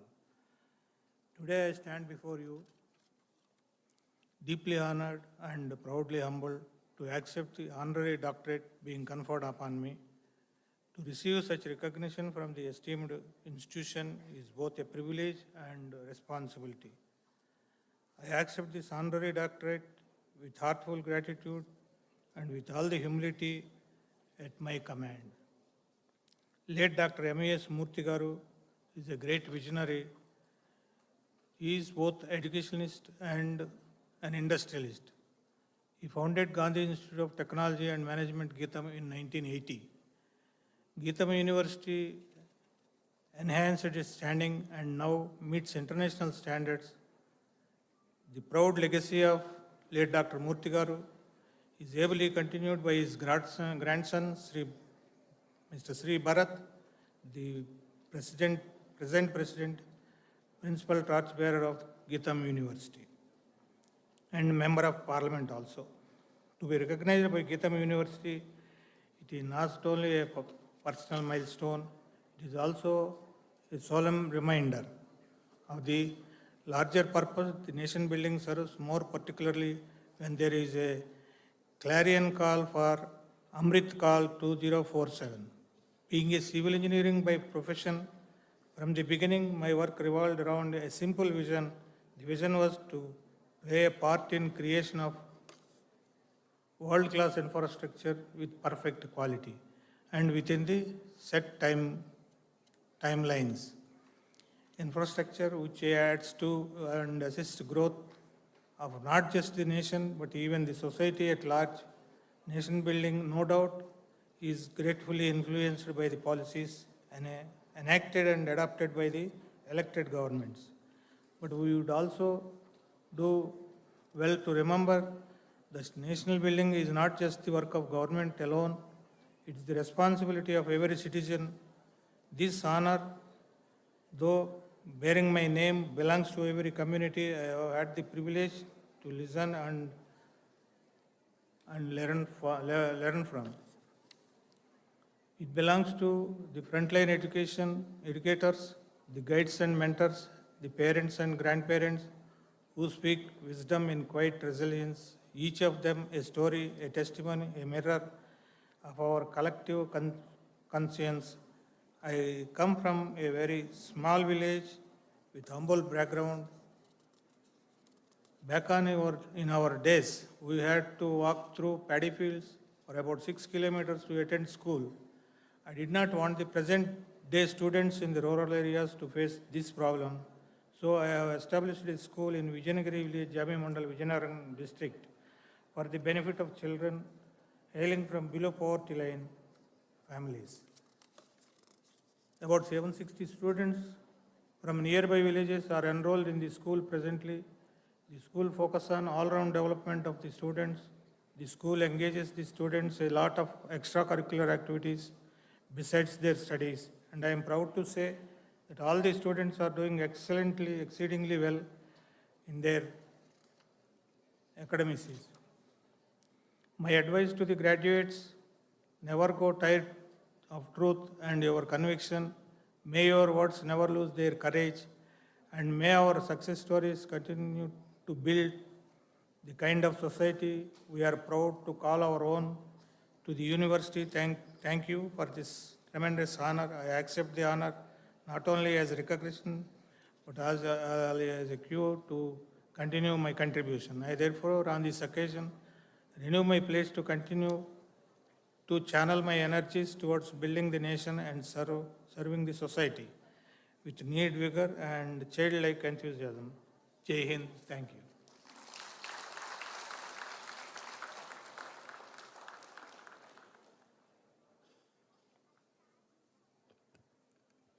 Thank you, sir.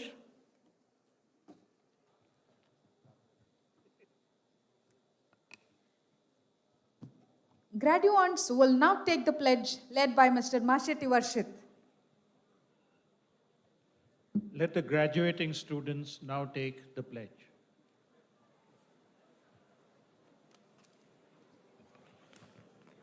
Good afternoon to all the dignitaries present and my fellow students. I am Varshit Masheti. It is my honor to lead you in taking this solemn pledge.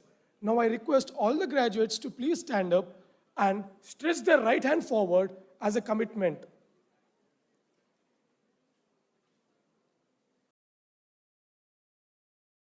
I sincerely promise and declare that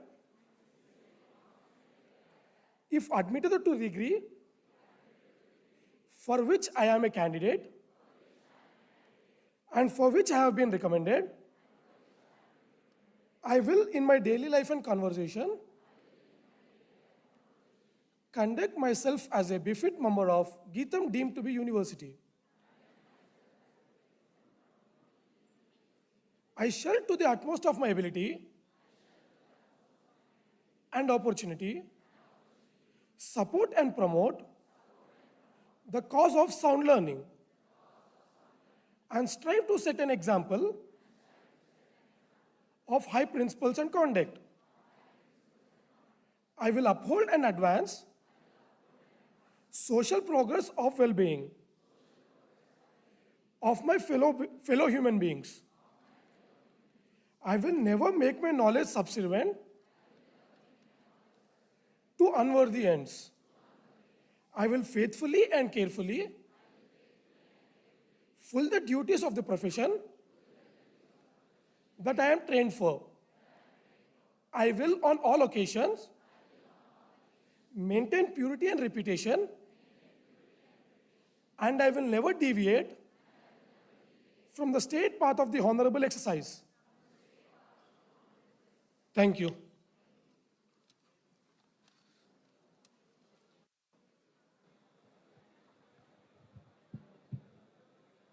Let the pledge of the graduating students be considered as administered. Acceptance speech by PG student Mr. Sheikh Mohammad Shujad Abdullah.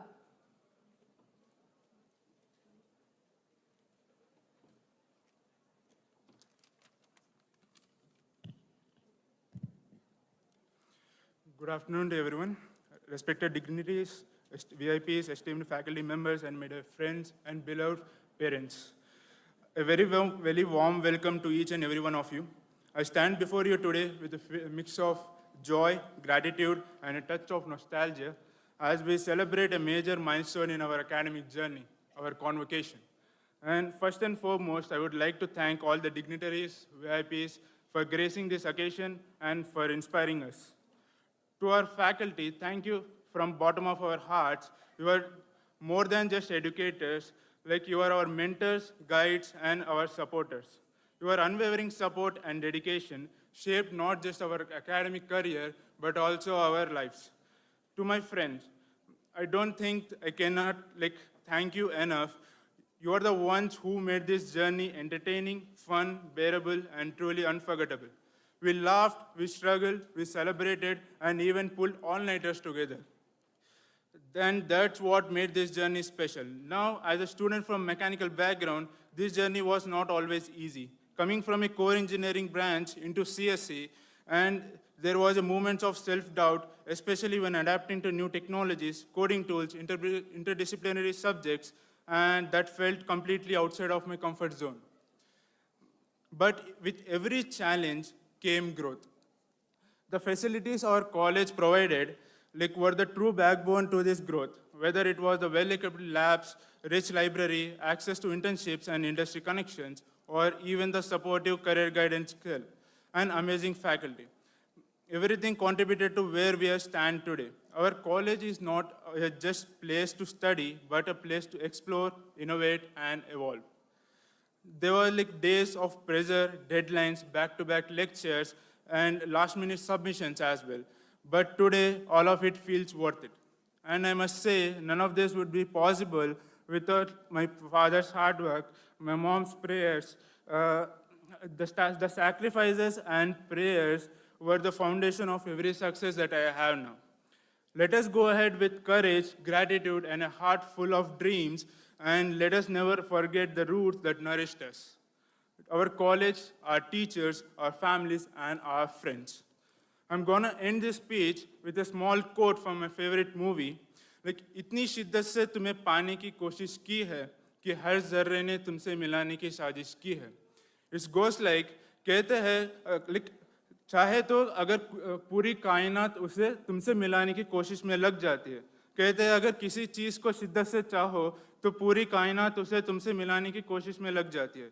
Thank you once again to everyone who has been part of this unforgettable journey. Congratulations to all of us, and thank you, Jai Hind.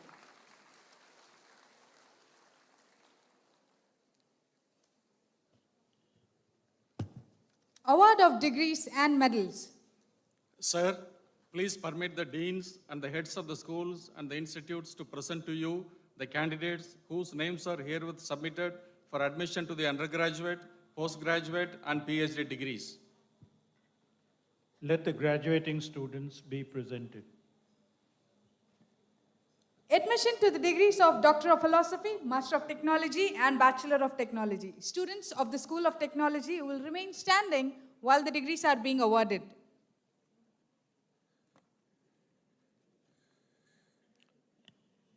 Mr. Vice Chancellor, I present to you the candidates whose names are herewith submitted for admission to the degrees of Doctor of Philosophy, Master of Technology in Computer-Aided Structural Analysis and Design, Computer Science and Engineering, Data Science, Machine Design and Robotics, and Bachelor of Technology in Aerospace Engineering, Civil Engineering, Computer Science and Business Systems, Computer Science and Engineering, Computer Science and Engineering, Artificial Intelligence and Machine Learning, Computer Science and Engineering, Cybersecurity, Computer Science and Engineering, Data Science, Computer Science and Engineering, Internet of Things, Electronics and Communication Engineering, Mechanical Engineering in the GITAM deemed to be university.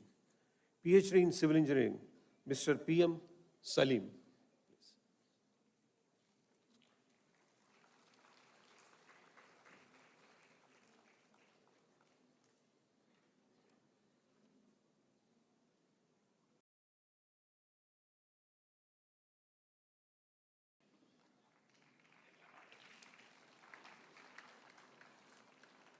PhD in Civil Engineering, Ms. Praveena Rao.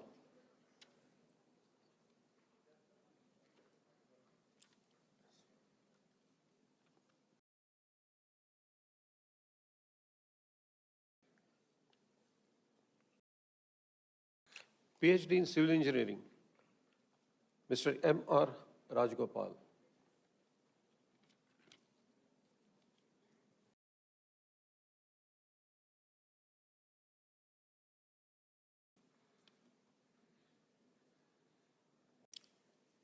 PhD in Computer Science and Engineering, Mr. B. J. Lakshman.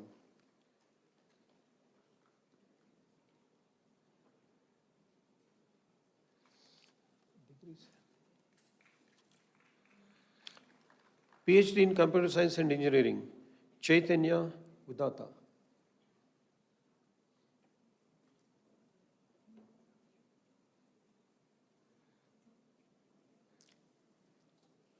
PhD in Computer Science and Engineering, Ms. Y. Shravani Devi.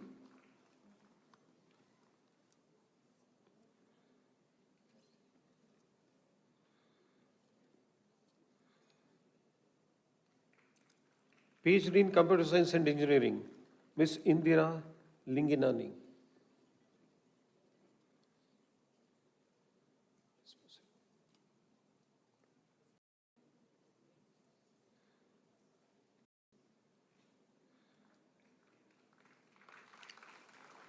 PhD in Computer Science and Engineering, Ms. Chitta Hrudaya Niharika.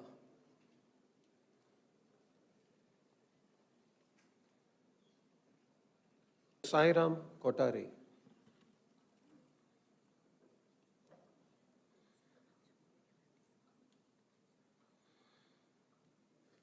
PhD in Mechanical Engineering, Mr. H. Ravi.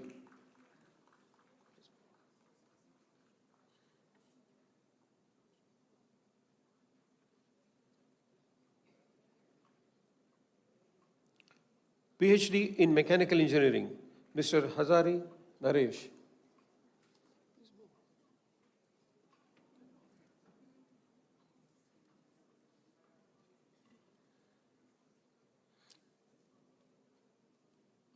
PhD in Mechanical Engineering, Ms. Sanduru Bhanu Teja.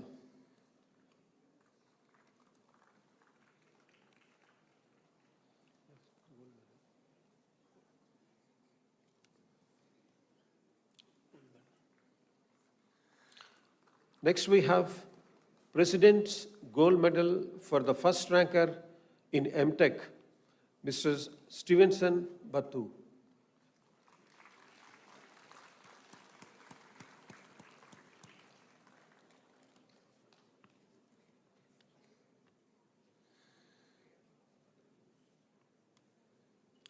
Gold medalists at undergraduate level. President's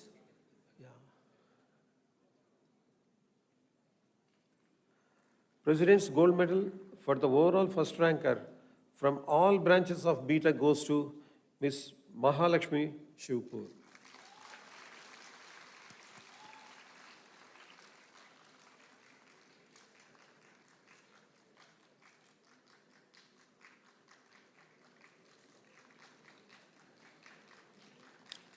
President's Gold Medal for the first ranker in BTech ECE, Electronics and Communication Engineering, goes to Mr. David Uzoma.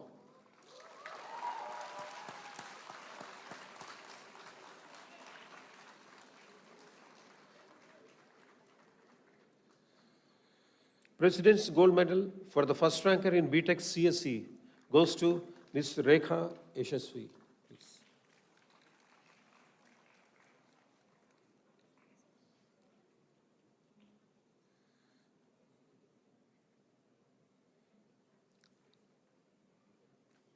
President's Gold Medal for the first ranker in BTech CSC, Artificial Intelligence and Machine Learning goes to Ms.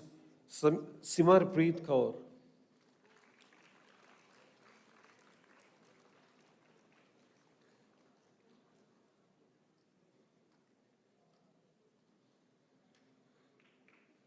President's Gold Medal for the first ranker in BTech Cyber Security goes to Mr. Bharat Bhusal.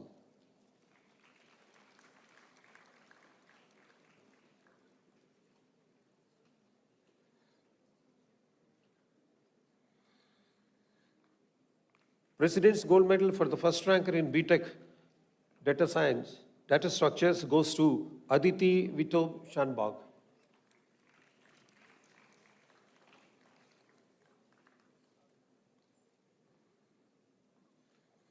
President's Gold Medal for the first ranker in BTech CSC Internet of Things goes to Ms. D. Isha Chaudhary.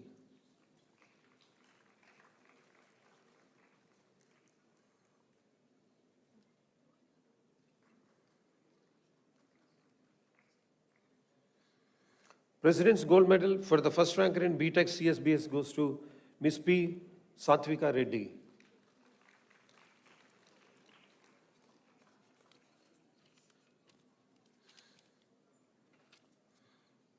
Now we have first rankers at PG level. First ranker in MTech, Computer Science and Engineering, goes to Mr. Sheikh Muhammad Sazood Abdullah.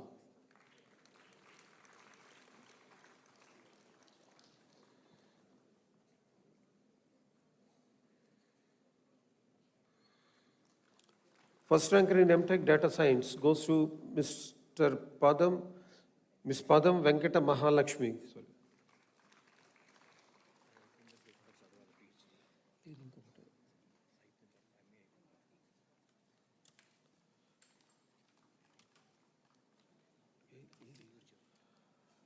The first ranker in MTech, Machine Design and Robotics, goes to Mr. Atreya V. Nargun.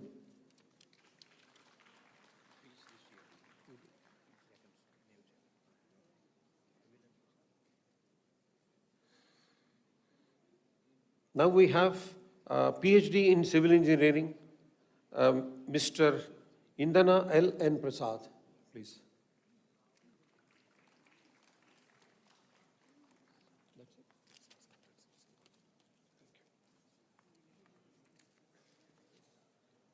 Thank you.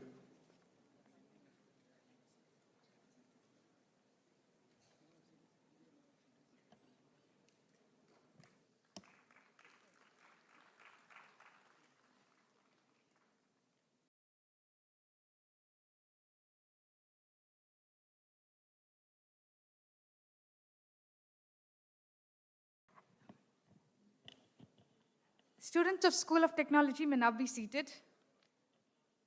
Admissions to the degrees of Doctor of Philosophy, Master of Business Administration, Bachelor of Business Administration, and Bachelor of Commerce honors. Students of GITAM School of Business will remain standing while the degrees are being awarded.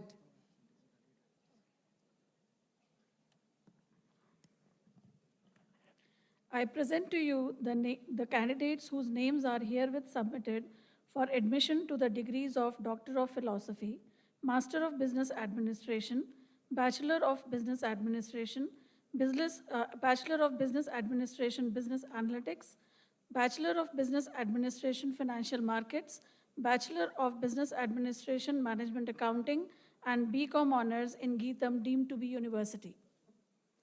Doctor of Philosophy awardees, PhD in Marketing, Mr.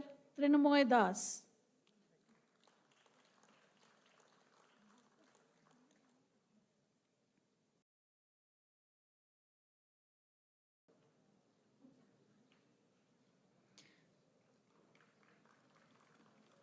PhD in Accounting and Finance, Ms. Pujari Neha.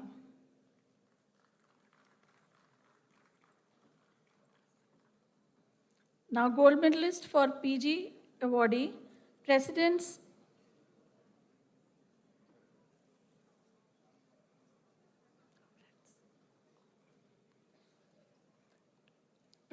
Gold Medal for first ranker in MBA, Sneha Agarwal.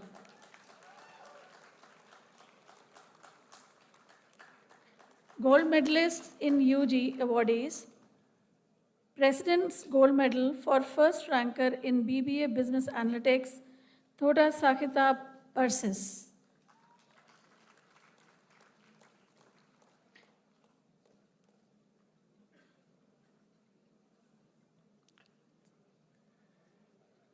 President's Gold Medal for first ranker in BBA, Ms. S. Lakshya.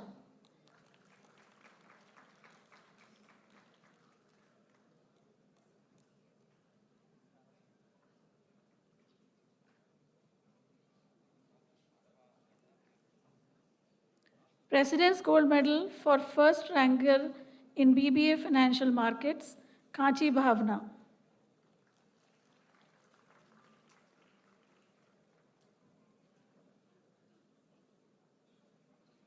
President's Gold Medal for first ranker in BCom Honors, P. Venkatasai Shivani.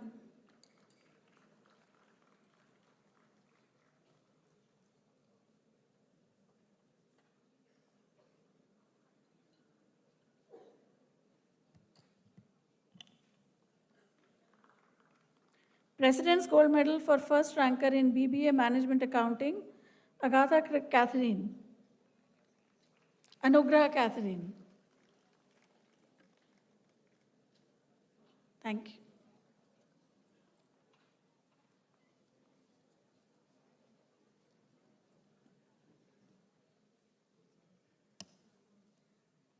Students of GITAM School of Business may now be seated. Admission to the degrees of Doctor of Philosophy, Master of Science, Bachelor of Science. Students of GITAM School of Science will remain standing while the degrees are being awarded.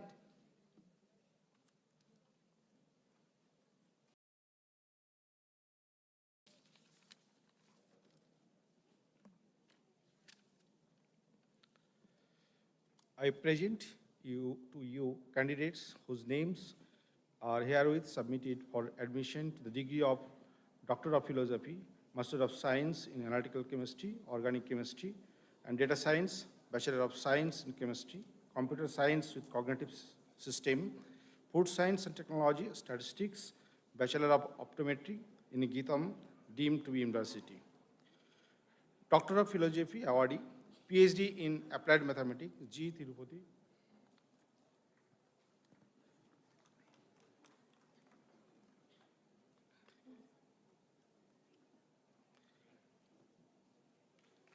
PhD in Applied Mathematics, S. Indra.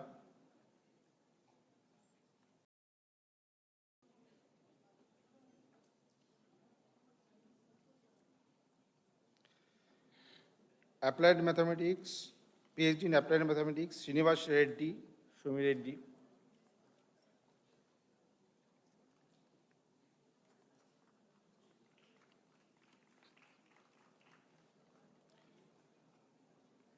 PhD in Applied Mathematics, Harika Burgula.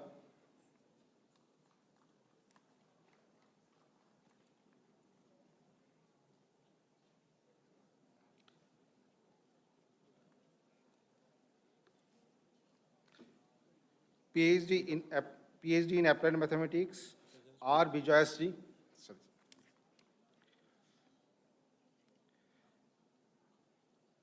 PhD in Applied Mathematics, R. Horikishar.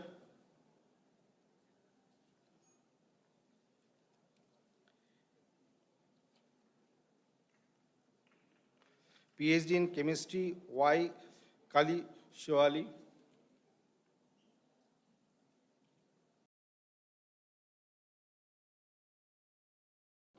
PhD in Chemistry, Naga Mohan Malishetty.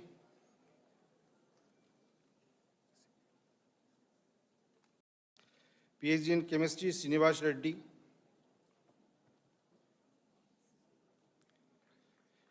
PhD in Chemistry, O. Sanjana.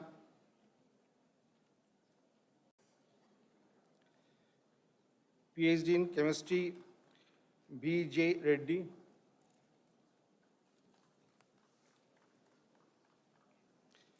PhD in Chemistry, Josna Menda.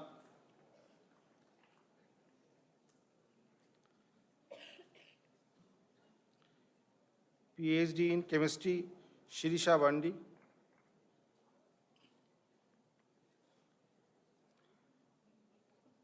PhD in Chemistry, V. Veluri.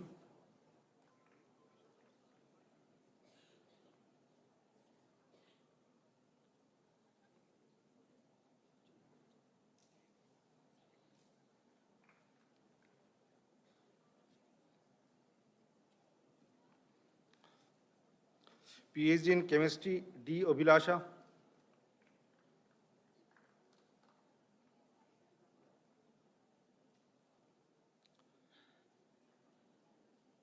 PhD in Chemistry, K. Chandra Prakash.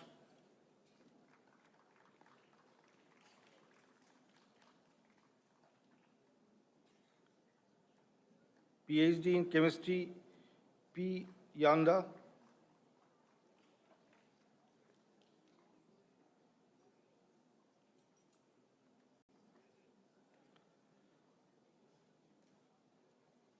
PhD in Chemistry, S. Srikanth Reddy.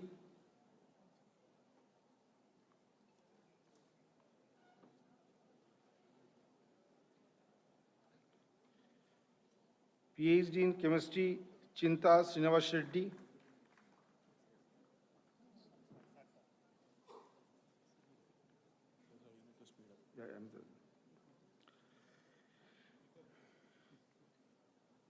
PhD in Chemistry, P. Manjira Singh.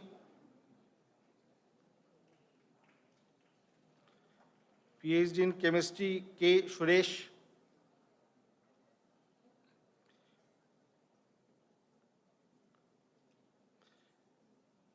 PhD in Chemistry, N. BBD Praveen Boy.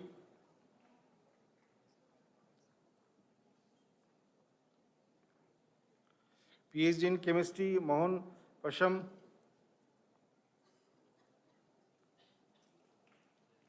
PhD in Chemistry, P.L. Madhuri.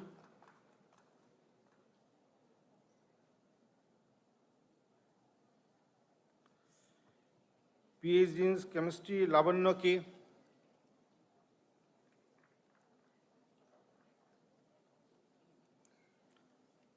PhD in Chemistry, Shri Reddy.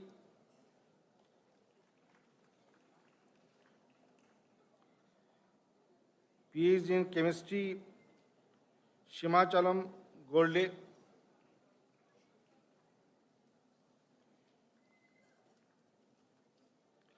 PhD in Chemistry, K. Deepak Chandrakant.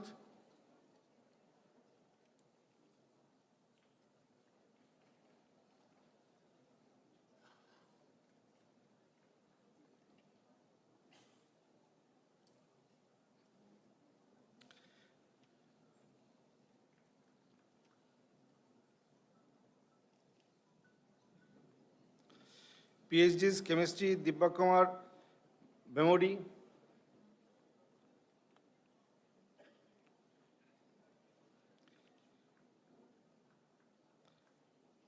PhD Chemistry, Y. Chiranjeevi.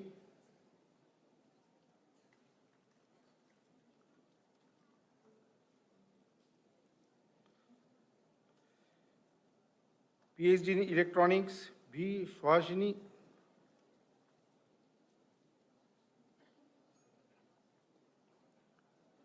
PhD in Electronics, P. Lavanya.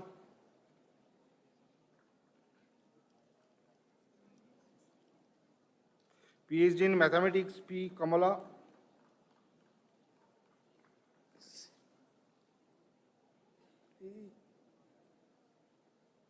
Sir.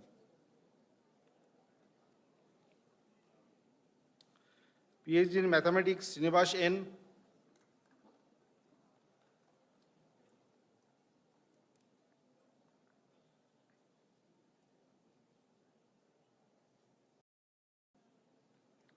PhD in Mathematics, V. Lakshmi Dipti A.V.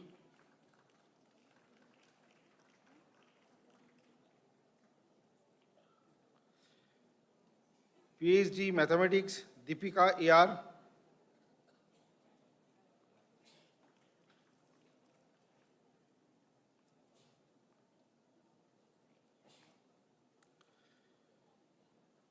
PhD in Mathematics, Surjavardhani.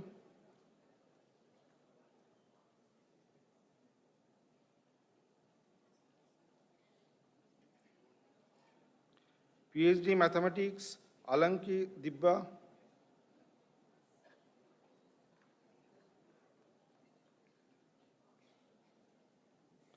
PhD in Mathematics, C. Mangama.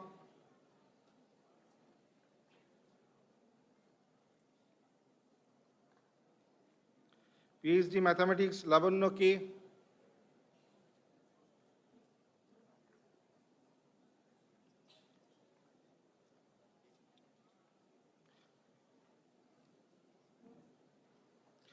PhD in Mathematics, N. Annapurna.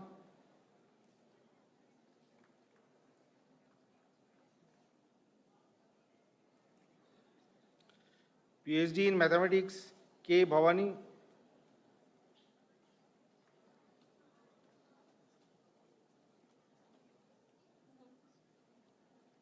PhD in Mathematics, Mangapati N.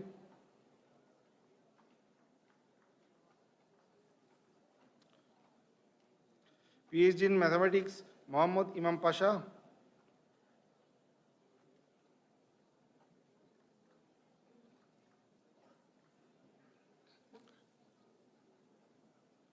PhD in Mathematics, Ramanjana K.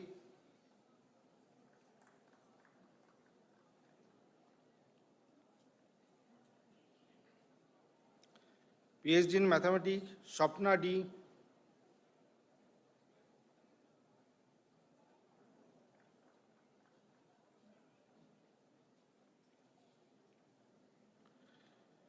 PhD in Mathematics, V.U. Kakarla.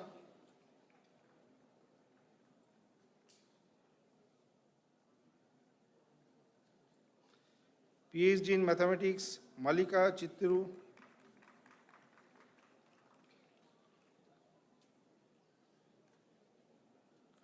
PhD in Physics, C. Kollani.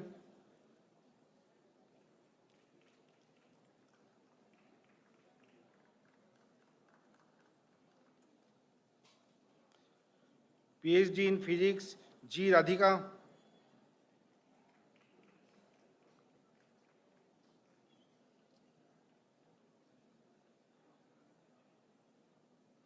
PhD in Physics, G. Nilima.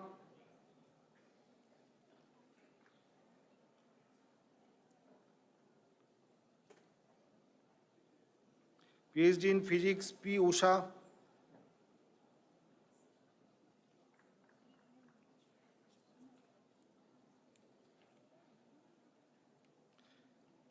PhD in Computer Science, P. Srinivas Murthy.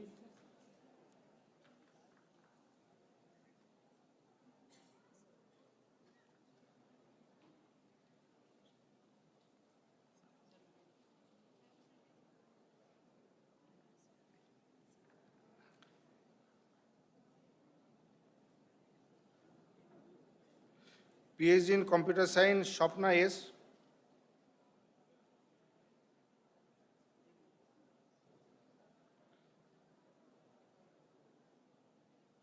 PhD in Computer Science, K.V. Saraswati Devi.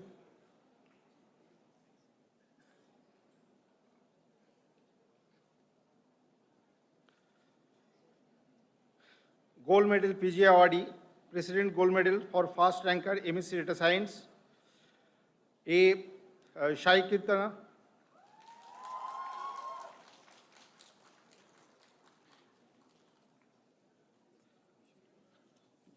Gold Medals for UG awardee,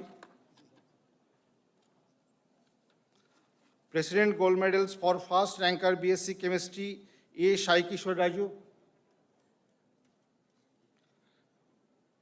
President Gold Medals for First Ranker BSc CSCS, A. Sriram.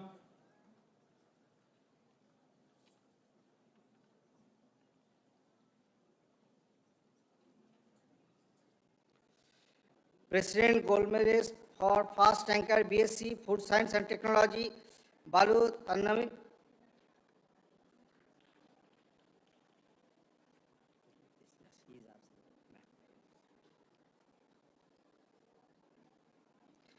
President Gold Medalist for Fast Ranker in B Optometry, Shufia Mukskan.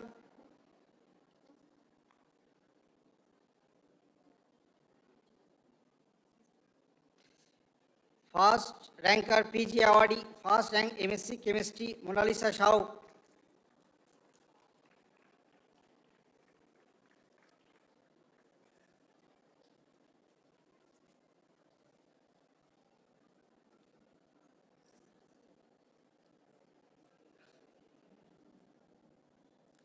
Students of GITAM School of Science may now be seated.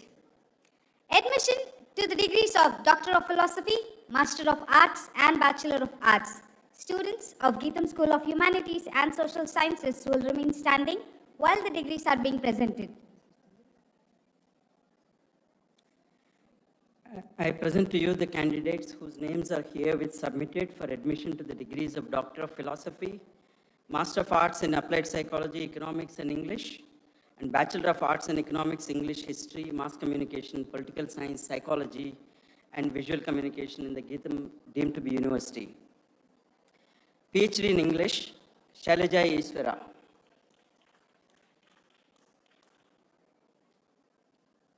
President's Gold Medal for First Ranker in MA Applied Psychology, Rachirla Dimple Rohita. President's Gold Medal for First Ranker in BA Economics, Chintakuntla Sai Rakshita. President's Gold Medal for First Ranker in BA English, Sai Vigna.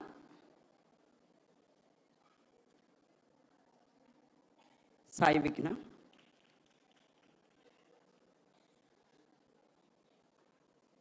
President's Gold Medal for First Ranker in BA Mass Communication, category Likhita. President's Gold Medal for First Ranker in BA Political Science. BA Political Science, Dudipala Sahiti. President's Gold Medal for First Ranker in BA Psychology. BA Psychology, Mummed Lakshmi Sivanshi.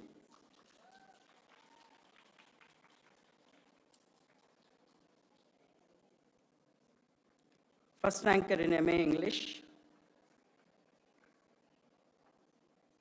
CH Unnati Varsha Singh. Thank you.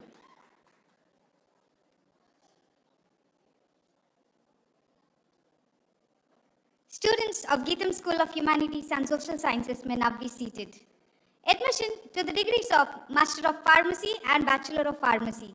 Students of GITAM School of Pharmacy will remain standing while the degrees are being conferred.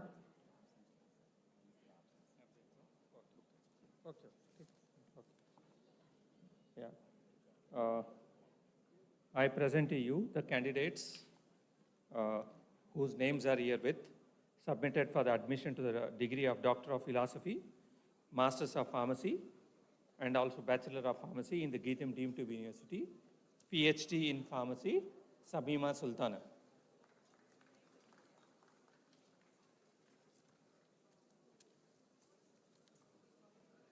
PhD in Pharmacy,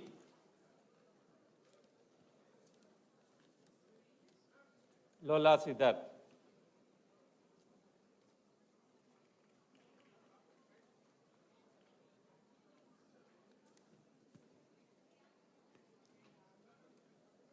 PhD in Pharmacy, Akula Saujanya.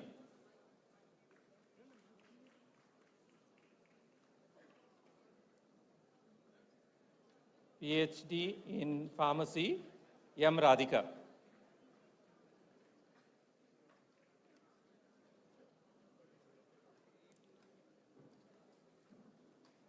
PhD in Pharmacy, Vani Madhuri.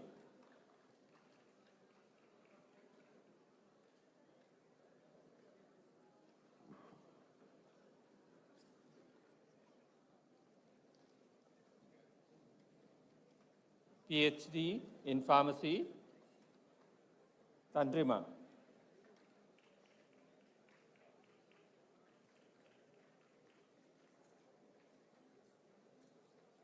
PhD in Pharmacy,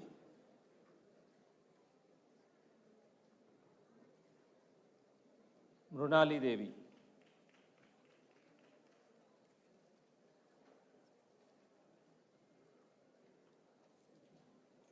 PhD in Pharmacy, B. Vijay Nayak.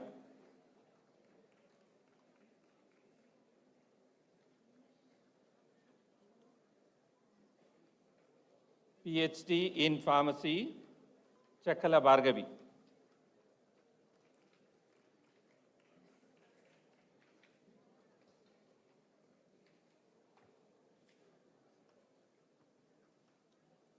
PhD in Pharmacy, Swati Nalla.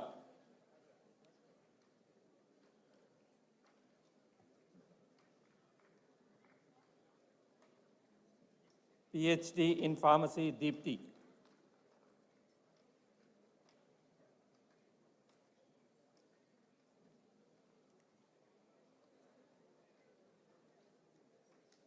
PhD in Pharmacy, Udaya Chandrika.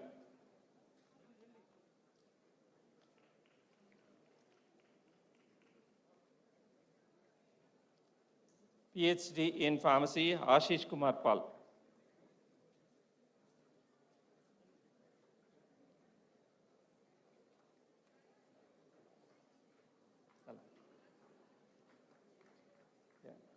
PhD in Pharmacy, P. Swati.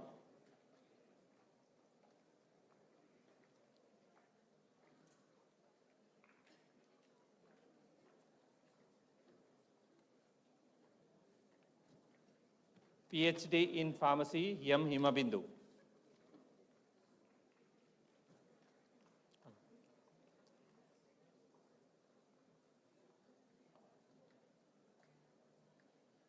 President's Gold Medal for the first ranker in Master in Pharmacy, N. Lalita Devi.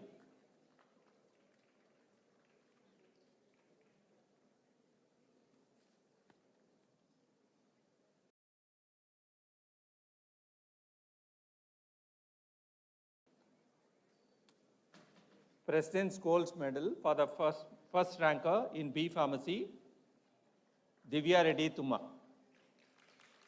Thank you.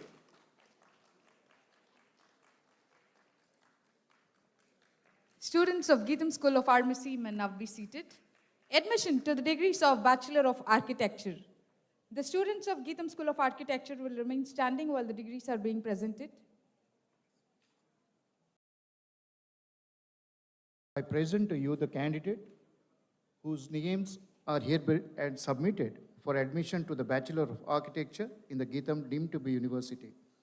President's Gold Medal for the first prize in Bachelor of Architecture, Ms. P.K. Kirtana.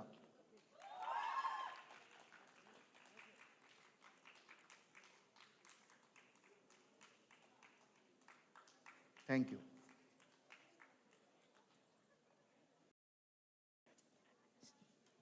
Award of Best All-Rounder Gold Medals. Vice Chancellor, permit me to present the Best All-Rounder UG and PG candidates. Best All-Rounder Gold Medal in PG, Sheikh Mohammad Shujad Abdullah.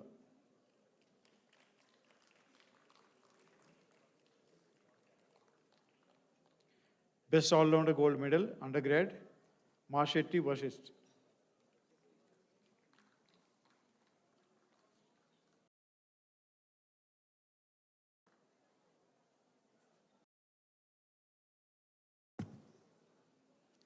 Admission. Sir, I now request you that the candidates whose names are herewith submitted and those in absentia be admitted to their respective degrees. Signing the record of degrees by the Vice Chancellor.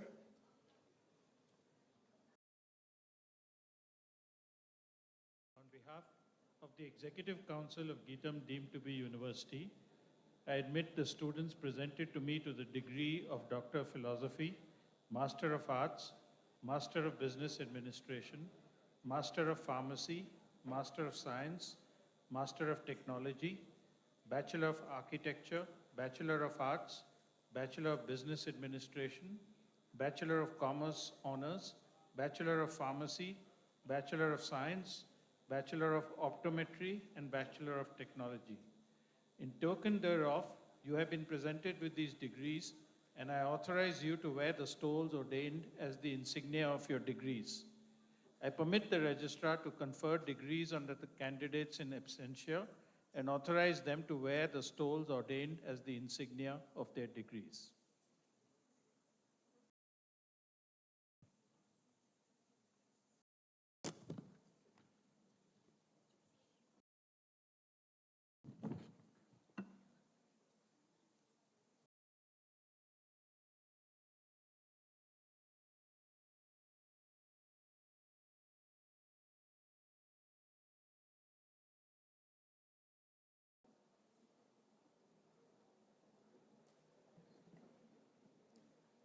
Vote of thanks.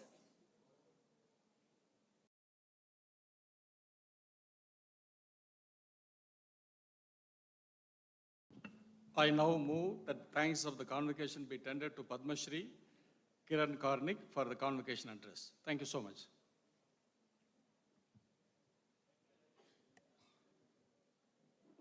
I now dissolve the convocation. Thank you, everybody.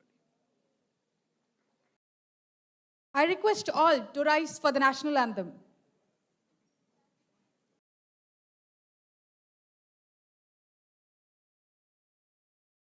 जनगण मन अधिनायक जय हे भारत भाग्य विधाता पंजाब सिंध गुजरात मराठा द्राविड उत्कल बंगा विंध्य हिमाचल यमुना गंगा उच्चल जलधि तरंगा तव शुभ नामे जागे तव शुभ आशीष मांगे गाहे तव जय गाथा जनगण मंगलदायक जय हे भारत भाग्य विधाता जय हे जय हे जय हे जय जय जय जय हे Retreat.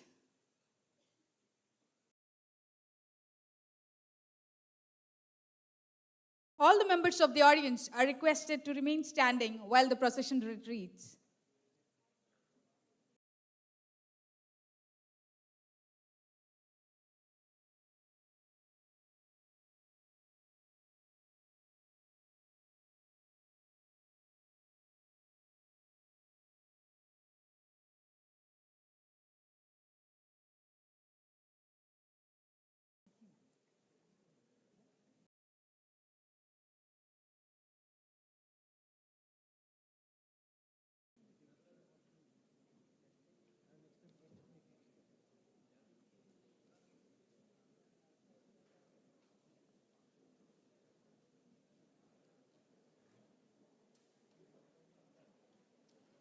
The formal proceedings of the convocation draw to a close here. Award of individual degrees will commence from 2:15 in the afternoon. I repeat, award of individual degrees will commence from 2:15 in the afternoon. All the graduates are requested to be seated in their allocated seats by 2:15.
fully enthusiastic and fulfilling their dreams, especially during this 2 years tenure.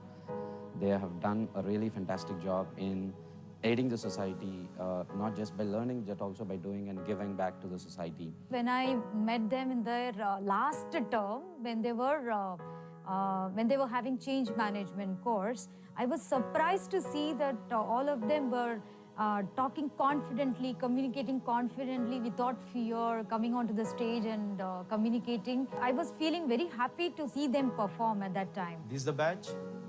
Definitely that will bring the change we are expecting in the school. I really wish them that they should not forget from where they have come. They should stay humble. They are way more capable, way more stronger, way more active and what they actually credit for. One suggestion that I would like to give to this graduating batch is keep learning. Be an inquisitive learner. All the best to you.